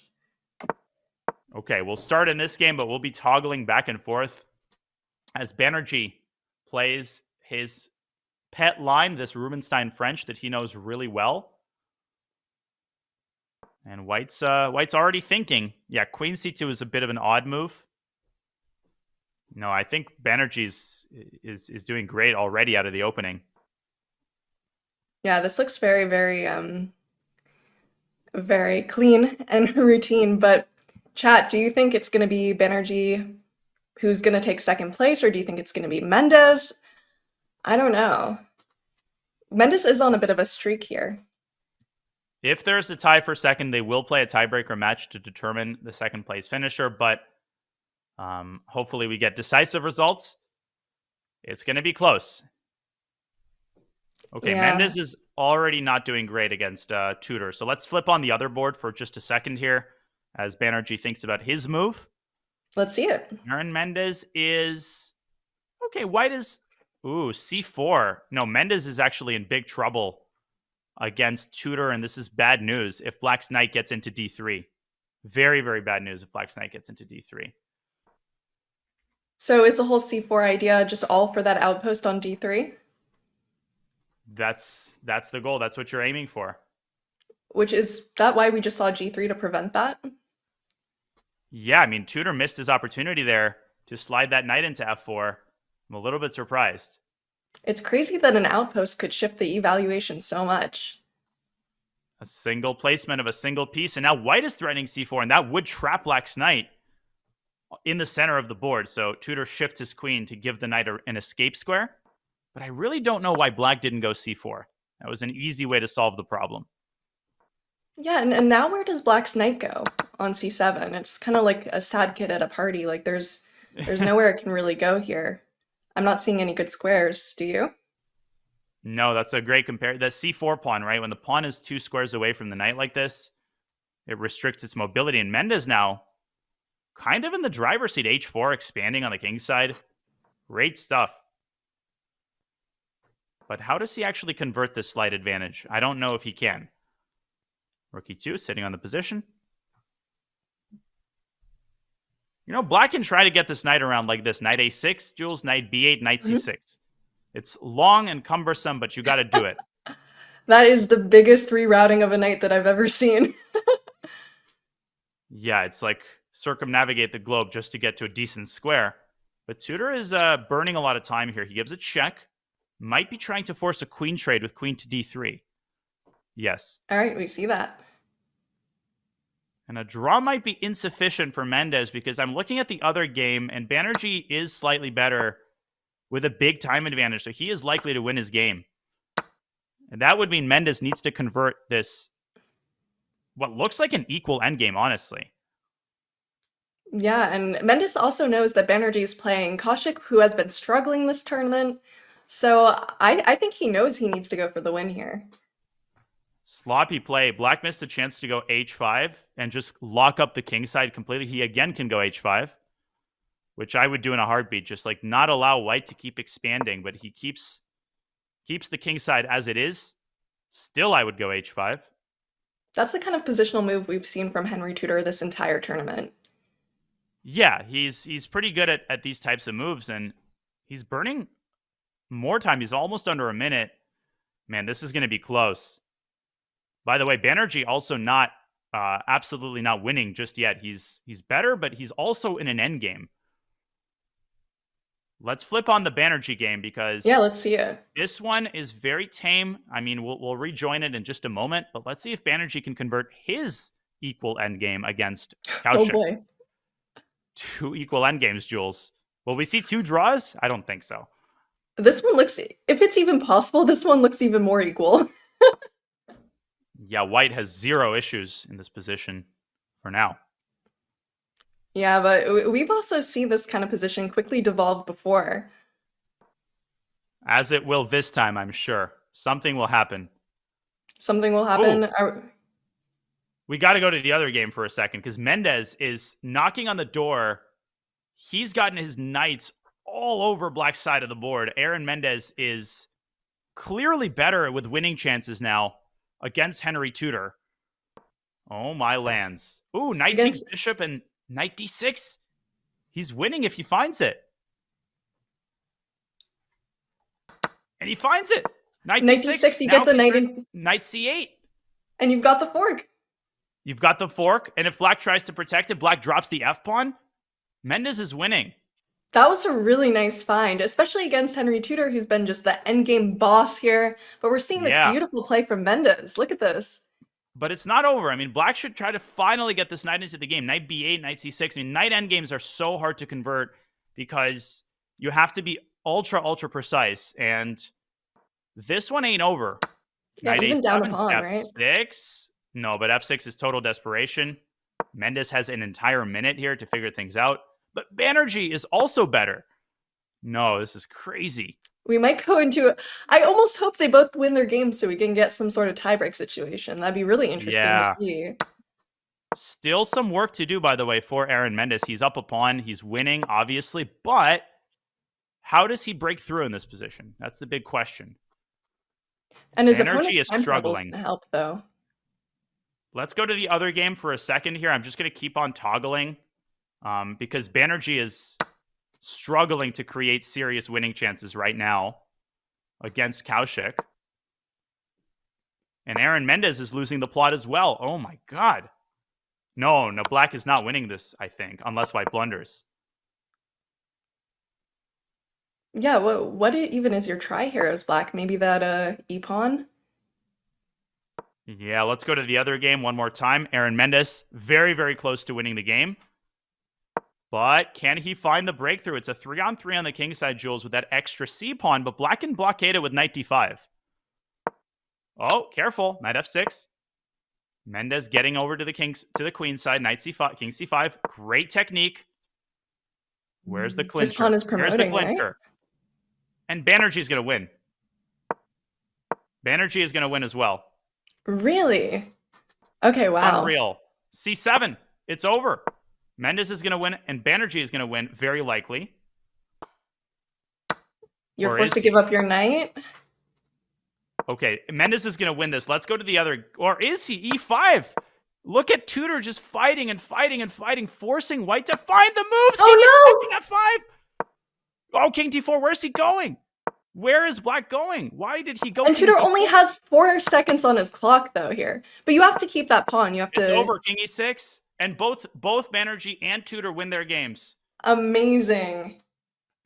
And Banerjee and Mendes, yes. So we're going to see a tiebreak, right, Danya, for second place? Yes, we will see a tiebreak for second place. I'm not sure what it consists of. But this is obviously a mate. Yeah, these kids Tudor can pre-move this in their sleep. Tudor had a draw if he went toward white's pawns. Instead, he went away from white's pawns for whatever reason, and Mendes was able to convert. 2 incredible clutch games. We've got a tie for second place. There's only one way to break the tie. They got to play for it. And is it the same format? Do you know, Janya? Is it 3+1? It should be. Let's take a look here. We'll get word on the tiebreaker situation in just a second. But I'm pretty sure, yes, they play 2 3+1 games. And Aaron will have white in the first one. So there aren't any draw odds for black in these games? No draw odds to my knowledge, Jules. Okay, so we're going to just see very, very typical games. But, you know, Mendes has been doing so well. He had kind of a shaky start. He's been absolutely destroying. So we'll see if that momentum will take him on as well. Indeed. And this is going to be all about the nerves. I'm going to step away for 3 seconds, Jules, just to turn off my AC, because my hands are frozen. And are we going to go on a break, though? Let's see. Are we going to get a quick break here to set these players up, or are we going straight into the tie break? Okay, we will go on a short break first. So I'll get my chance. First, we wanted to remind you once again that SCC tickets are live, and early bird discount doesn't last for very long. The live finals in Paris are unmissable and tickets are on sale. Head to go.chess.com/SCC tickets or use !TICKS in chat to book your seat at the historic live finals. The SCC is going to be super exciting this year. And if you've got a chance, really, this is an experience of a lifetime to get premier access to these players, to sit there as the finals of the SCC unfolds from September 6th to 8th. Well, the finals of this group stage of the Youth ChessKid Championship will unfold before our eyes when we return to watch the tiebreaker to determine who joins Henry Edward Tudor as the second qualifier from the second group.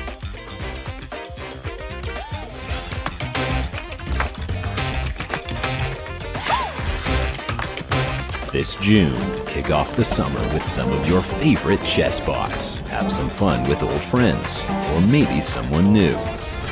Play them all on Chess.com.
Back to the ChessKid Youth Championships. It's time for the tiebreaker to determine who joins the Romanian prodigy Henry Edward Tudor and advances to the next stage. It'll be Aaron Mendes from Canada who faces Supratit Banerjee from England. Both of them won their last game on demand and tie for second place with 7 points out of 10.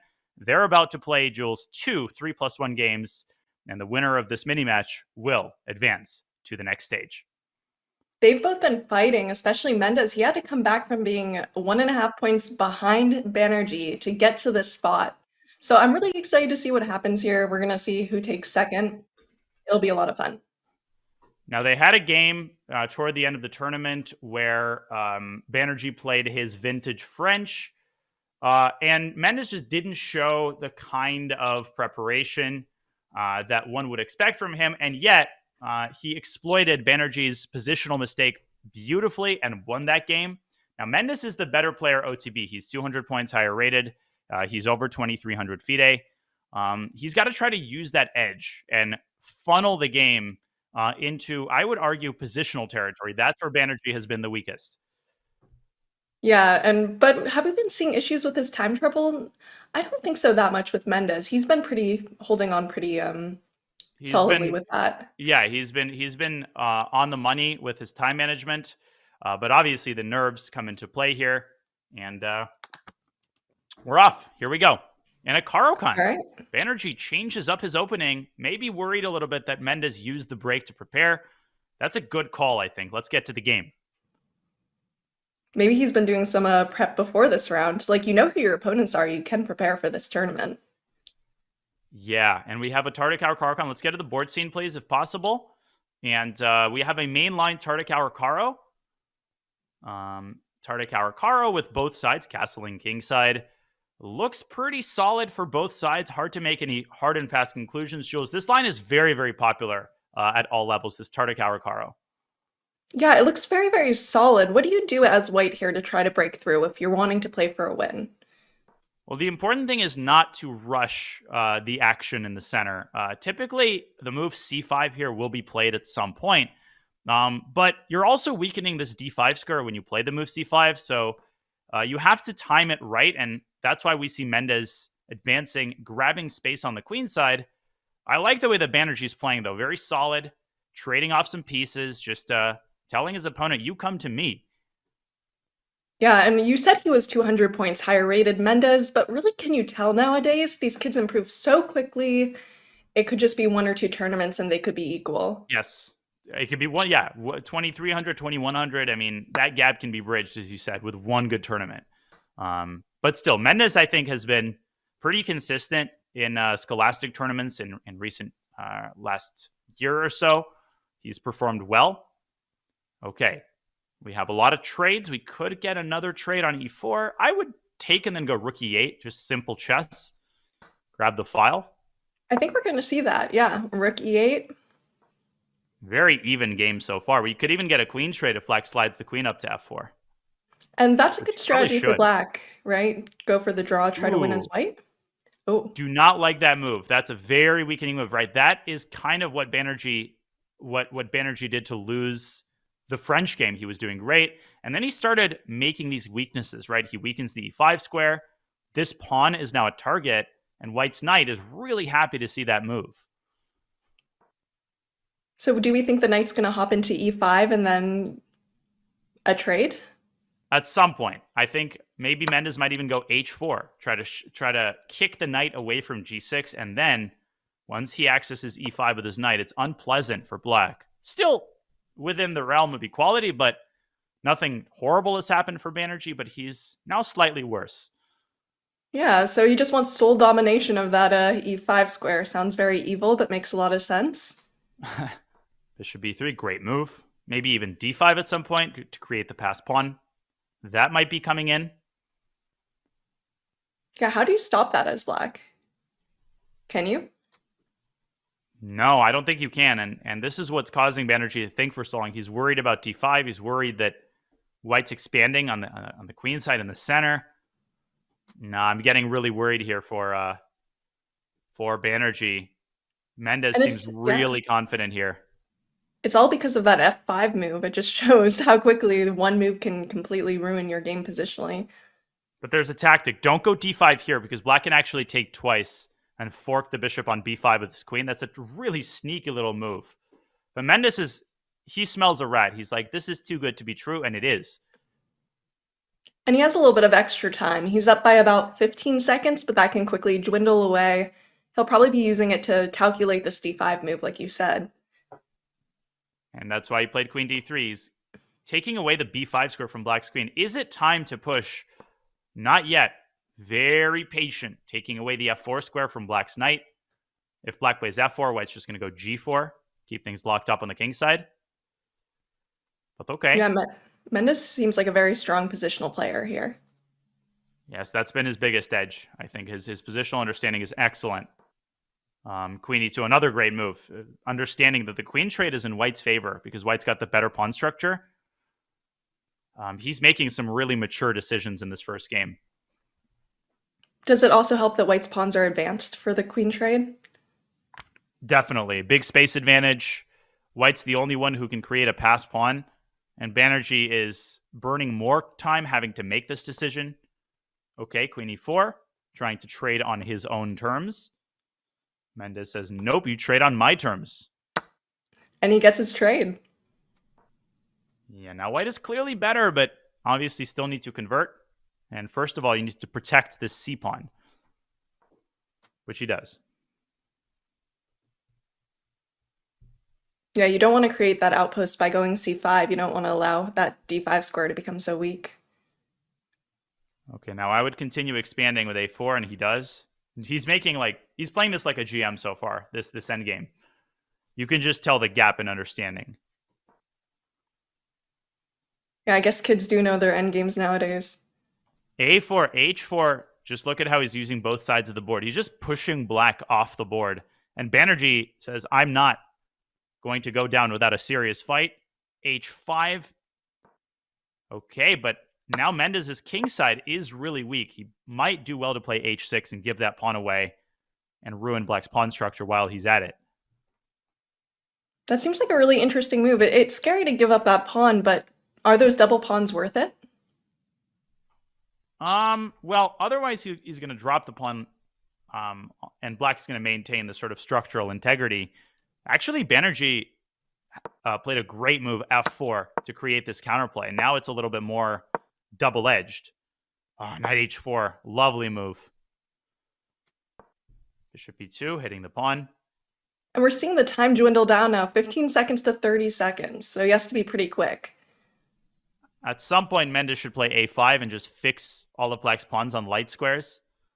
He might probably do it now. King f4. First, he gets his king into the game. But look at Banerjee and how deftly he's using his knight, and he forks. He forks Mendes' two pawns. That's why he. And now he has a5. the advantage. Now black is better. Knight takes a4. Mendes is starting to collapse here. And now Mendes needs the draw. Oh, another fork. And if he Banerjee's can on get fire. that win. Oh my gosh. D6 though. Bad move. He gives up b7, and this might actually be a draw. Look how quickly they're finding all of these moves.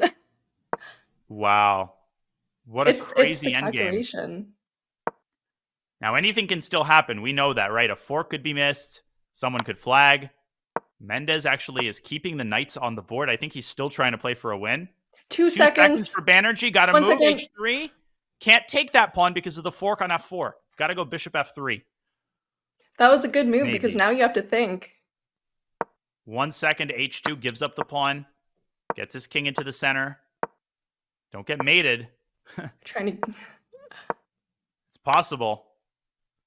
Oh my gosh. Someone's going to blunder something. I can guarantee 1 second. someone is going Or to blunder gonna something. flag. Something is about to happen. I can feel it. Your spider senses are tingling. Yep. They're not... Neither side is accepting the repetition for now. Now, maybe take that knight. I don't know. Yeah, almost just to get rid of any fork possibilities. Yeah. Okay, f4 check maybe. Knight f... Oh, bishop takes f3. Now black has great winning chances with an extra pawn. And I'm just hypnotized by this time. Look, 1 second. How are 1 they keeping second. track No, of all Mendes this? is losing. I think he's going to lose this. He was down to 0.5 seconds. And again, he flags. And Banerjee we wins. see it. Heartbreaker. Wow. For Mendes. And you were right with just like taking that knight just so you could avoid anything. But I guess it's just tough.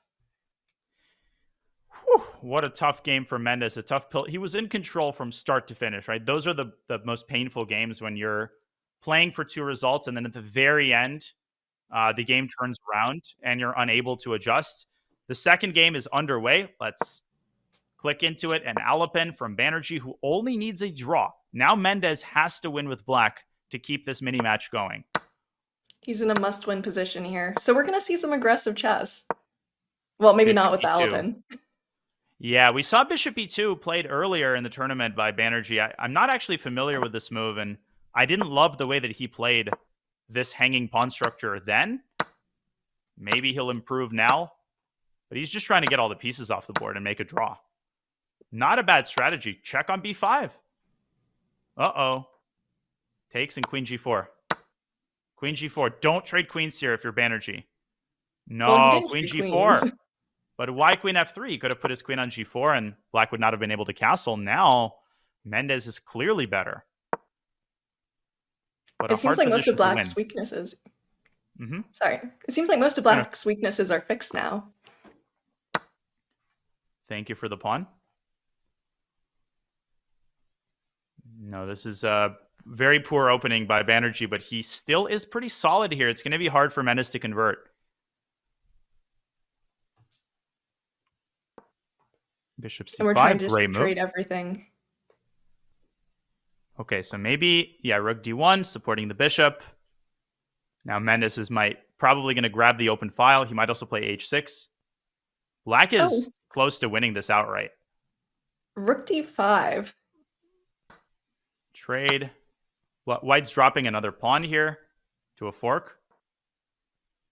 Okay, queen e4. Let's not hang mate. There you go. Yeah. Okay, but no, White is this is really, really badly played by Banerjee. He's just giving away all the pawns. But why queen takes c5? Now trades and rook d7. Mendes could have taken that pawn to the rook. Okay, but trade queens and rook d7 was just a draw. Yeah, nerves. I think the nerves are really making their presence felt here. Both sides are really struggling to find their footing in this game. Yeah, and I know personally sometimes I get a little scared of these chess principles, like keep pieces on the board when you're down a pawn, but I guess you just can't rely on them. Yeah, black is now winning, but the key question is if Mendes loses this a-pawn, then the 3-on-4 should be a draw. It should be holdable. But as long as he can keep this pawn alive, black should be winning. He's 2 pawns up for no compensation whatsoever. Maybe look rook at the d8 time. though. But okay, counterplay? No. No counterplay. Queen f5, good move. Okay, not over yet. It's easy to blunder in a wide open board like this, as we know. And Danya, how do you promote this a5 pawn? How do you make any progress? With great difficulty. I mean, you have to involve all of your rooks. I would go rook c5, rook d5. Basically try to use the pressure on f2 to force white to overextend, but it's not easy. And do you want to keep your rooks doubled, or is there any reason we should try to do anything with one of our rooks? I feel like white missed that kind of ship has sailed. Queen d3. Okay, so he is offering a trade. No, blundering a third pawn. It's over. White can basically resign now. Or maybe not. Rook g3. And this is completely lost. Completely lost for white. Well, we'll see the technique coming here. Especially from Mendes, who you said is a very strong player, very positional. h4, last chance, but f5 is an excellent response, cutting off the rook. And yeah, just a few moves away from tying this match up, which means we will go to an Armageddon. And Danya, that Armageddon match is a base time of 5-0, right? Yeah, so no increment. It'll be 5 minutes for white and then I think, are they bidding? We'll see. But first, Black has to actually win this game because it's chess.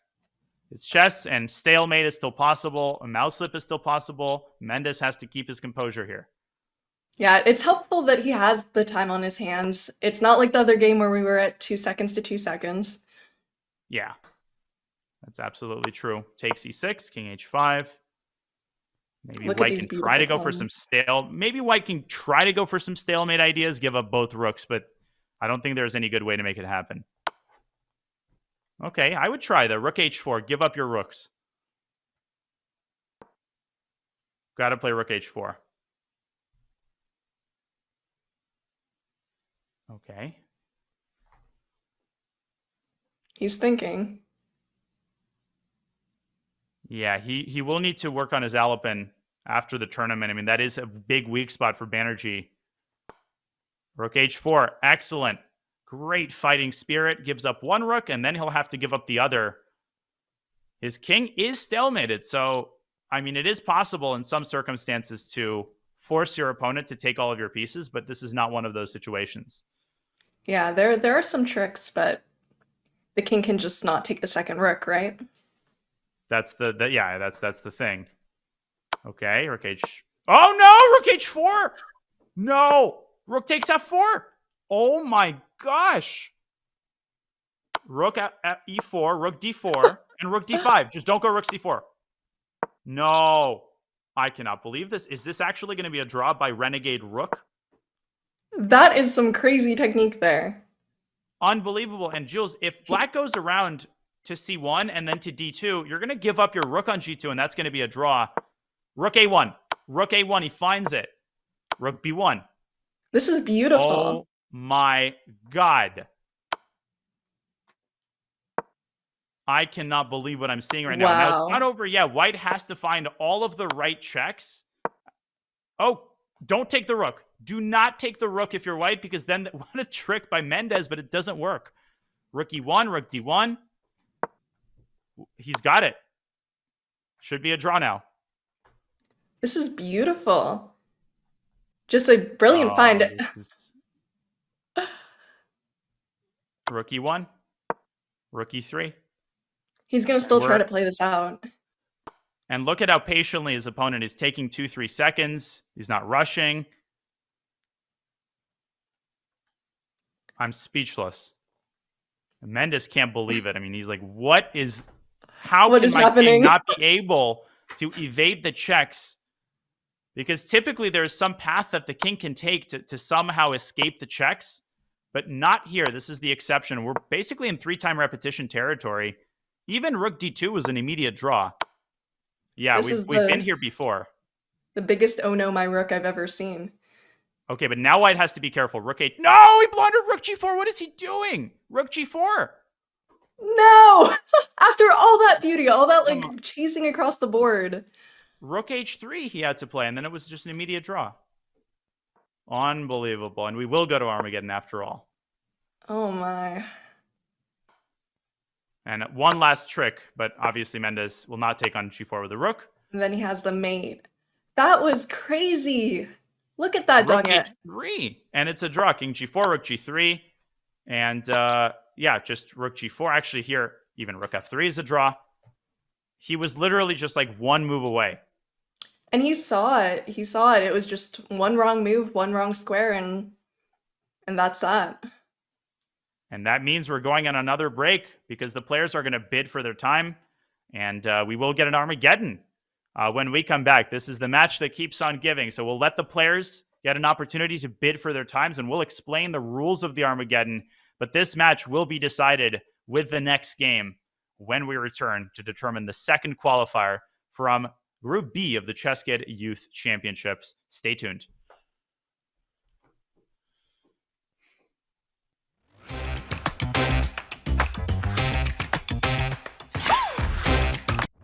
This June, kick off the summer with some of your favorite chess bots. Have some fun with old friends, or maybe someone new.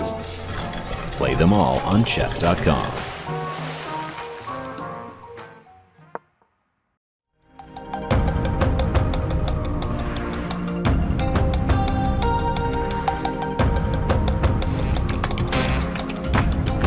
June, kick off the summer with some of your favorite chess bots. Have some fun with old friends, or maybe someone new. Play them all on Chess.com.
Welcome back to the ChessKid Youth Championships. It's time for Armageddon. GM Daniel Mendes to be alongside Jules Gambit. The first place was bagged and determined a long time ago. The Romanian prodigy, Henry Tudor. He secures a confident first place, but then there was a tie for second. They tied their mini match in absolutely insane fashion. If you're just joining us, you have to go back and watch after the show's over. What we just saw is unspeakably crazy. But right now we don't have time to talk about it, Jules, because we have an Armageddon, and Aaron Mendes will have the black pieces with 3 minutes and 59 seconds. Super T Banerjee will have white in 5 minutes, no increment, but white has to win the game in order to win the mini match. That's the way that Armageddons work. And the craziest thing is Aaron outbid him by a minute, or by a single second. Yeah. So, great bid. Yeah, Super T's bid was 4 minutes. Aaron's was 3:59. And the lower bid does get to choose color. That's the way it works. Now, Aaron is the favorite in this match, I think, in general. He's the better player, but Banerjee has been so resilient, and he came within a millimeter of drawing that second game in miraculous fashion. He's got to push that out of his head and refocus, because the worst thing is when you get into the Armageddon and you're already tilted because you didn't win when you had a chance. Yes, and this is also a different time control. So this is 5 minutes. They have to adjust to that, maybe having a little more time, but no increment. Indeed, and we're about to start the game here. No increment is hard when you've just played an entire tournament and you're used to that 1 second increment. You're used to being able to get down to 2 or 3 seconds. Now you can't do any of that. Now you have to manage your time from the very, very beginning. And if you're Super T, you want to focus on getting a good position. You don't want to focus exclusively on keeping that extra time. He does play the Alapin once again, so let's see what he brings to the table, because he's not been getting anything that he wants out of the Alapin with white. Yeah, so how would you change his position, Danya? Would you go instead of bishop e2 something else? There we go, bishop c4, and clearly He looked this up during the break, but there's a lot of theory here, and it feels like Banerjee just isn't that confident in these Alapin structures. I thought Mendes could have traded queens there, but okay. Now white has a good position. Queen e2, rook d1, etc. Because it's important to remember that if black can secure a draw, they get the whole game, right? If black secures a draw, he wins the game, advances to tomorrow's finals. We have the traditional isolated queen-pawn position, Jules, which I would say is approximately equal. And now it's all about which player has more experience in this structure. So, Danya, for people in the chat, in this structure, is it important if you have the IQP to really play aggressively? What is white trying to do to avoid this long-term weakness?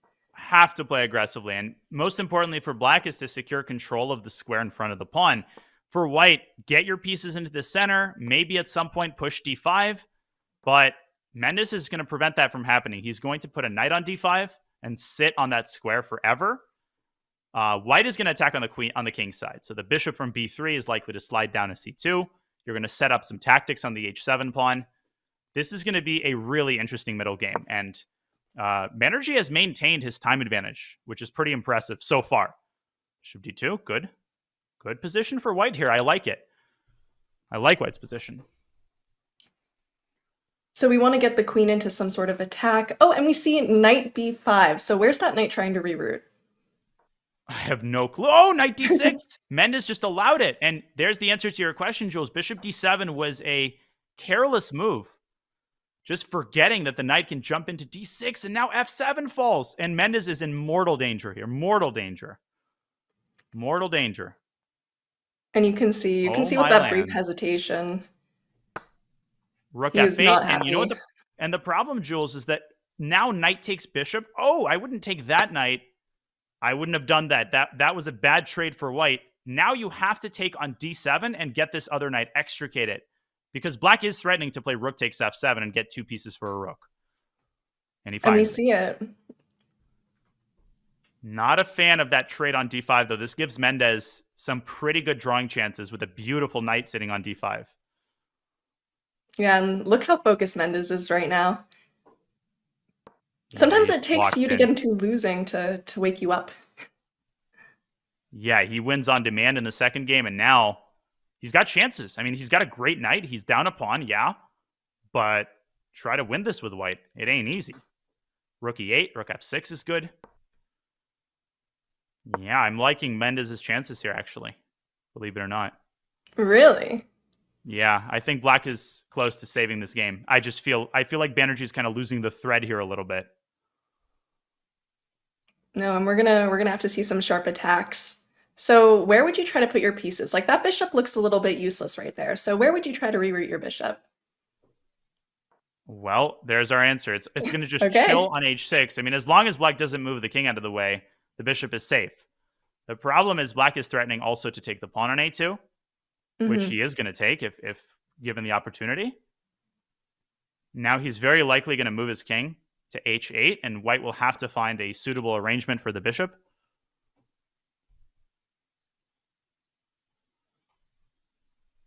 All right, that b pawn's attacked. So,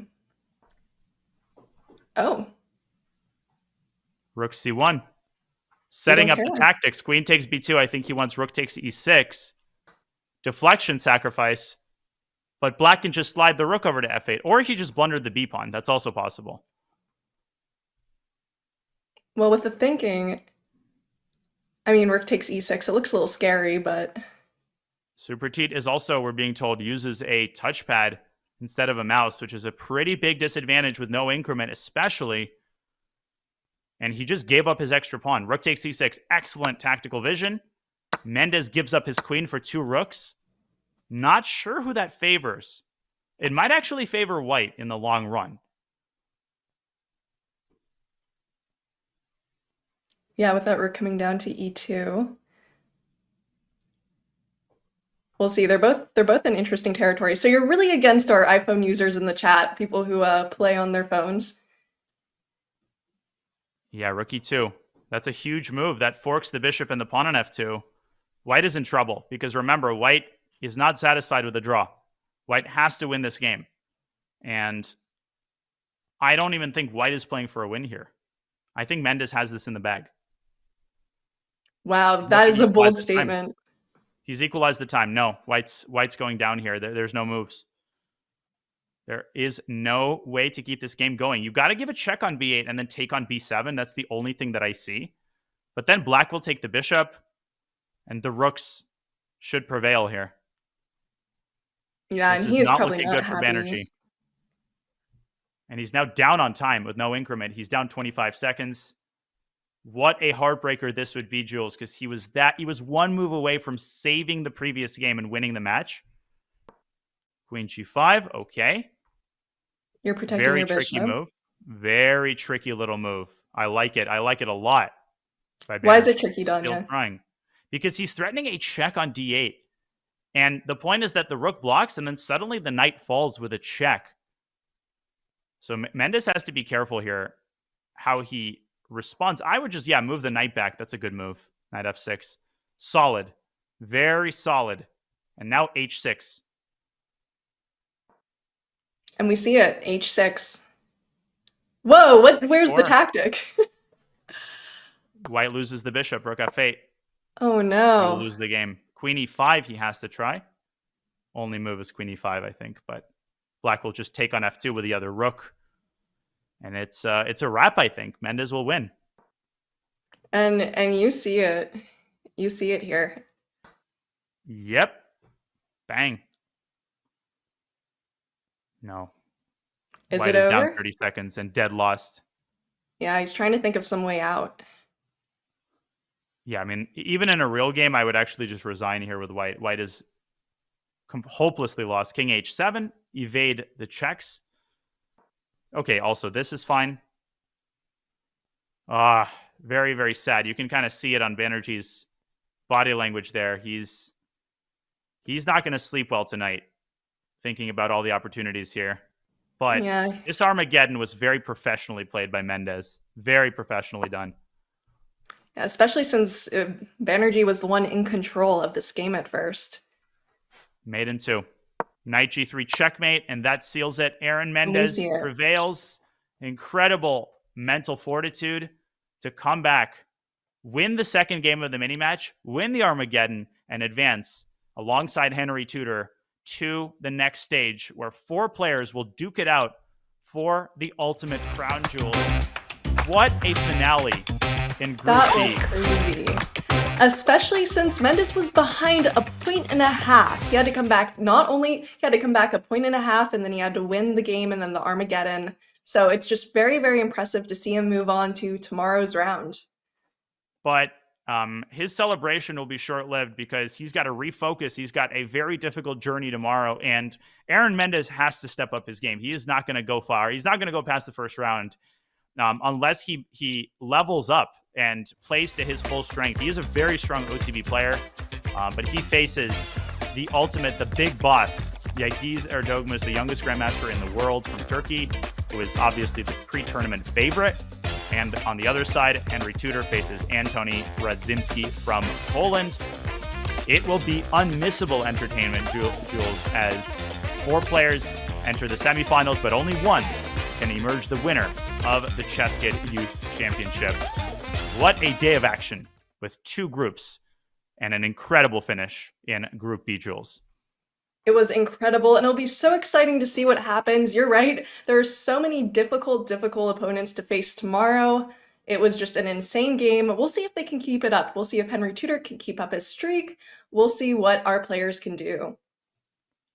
Well, Jules, unfortunately, it's a bittersweet moment. The time has come for us to wrap up the show, but not for very long, because the show resumes tomorrow bright and early at 11 a.m. Eastern Time, 11 a.m. in New York, 5 p.m. Central Eastern European Standard Time. You will not want to miss these 4 incredible young players duking it out for the big crown. Jules, it was a pleasure to commentate with you for the first time, and most definitely not for the last. I hope to commentate with you again very soon. I hope that everybody joins us tomorrow for the finals. And buckle in, folks, because you're in for an amazing day. Thanks, everybody, for watching. Thanks to our producers. And we'll see you tomorrow for the finals of the ChessKid Youth Championship. For now, have a great rest of your Saturday.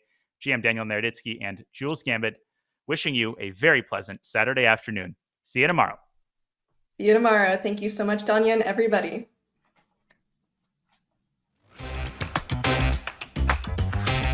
Oh, we're also doing it tomorrow. Okay, sorry. I didn't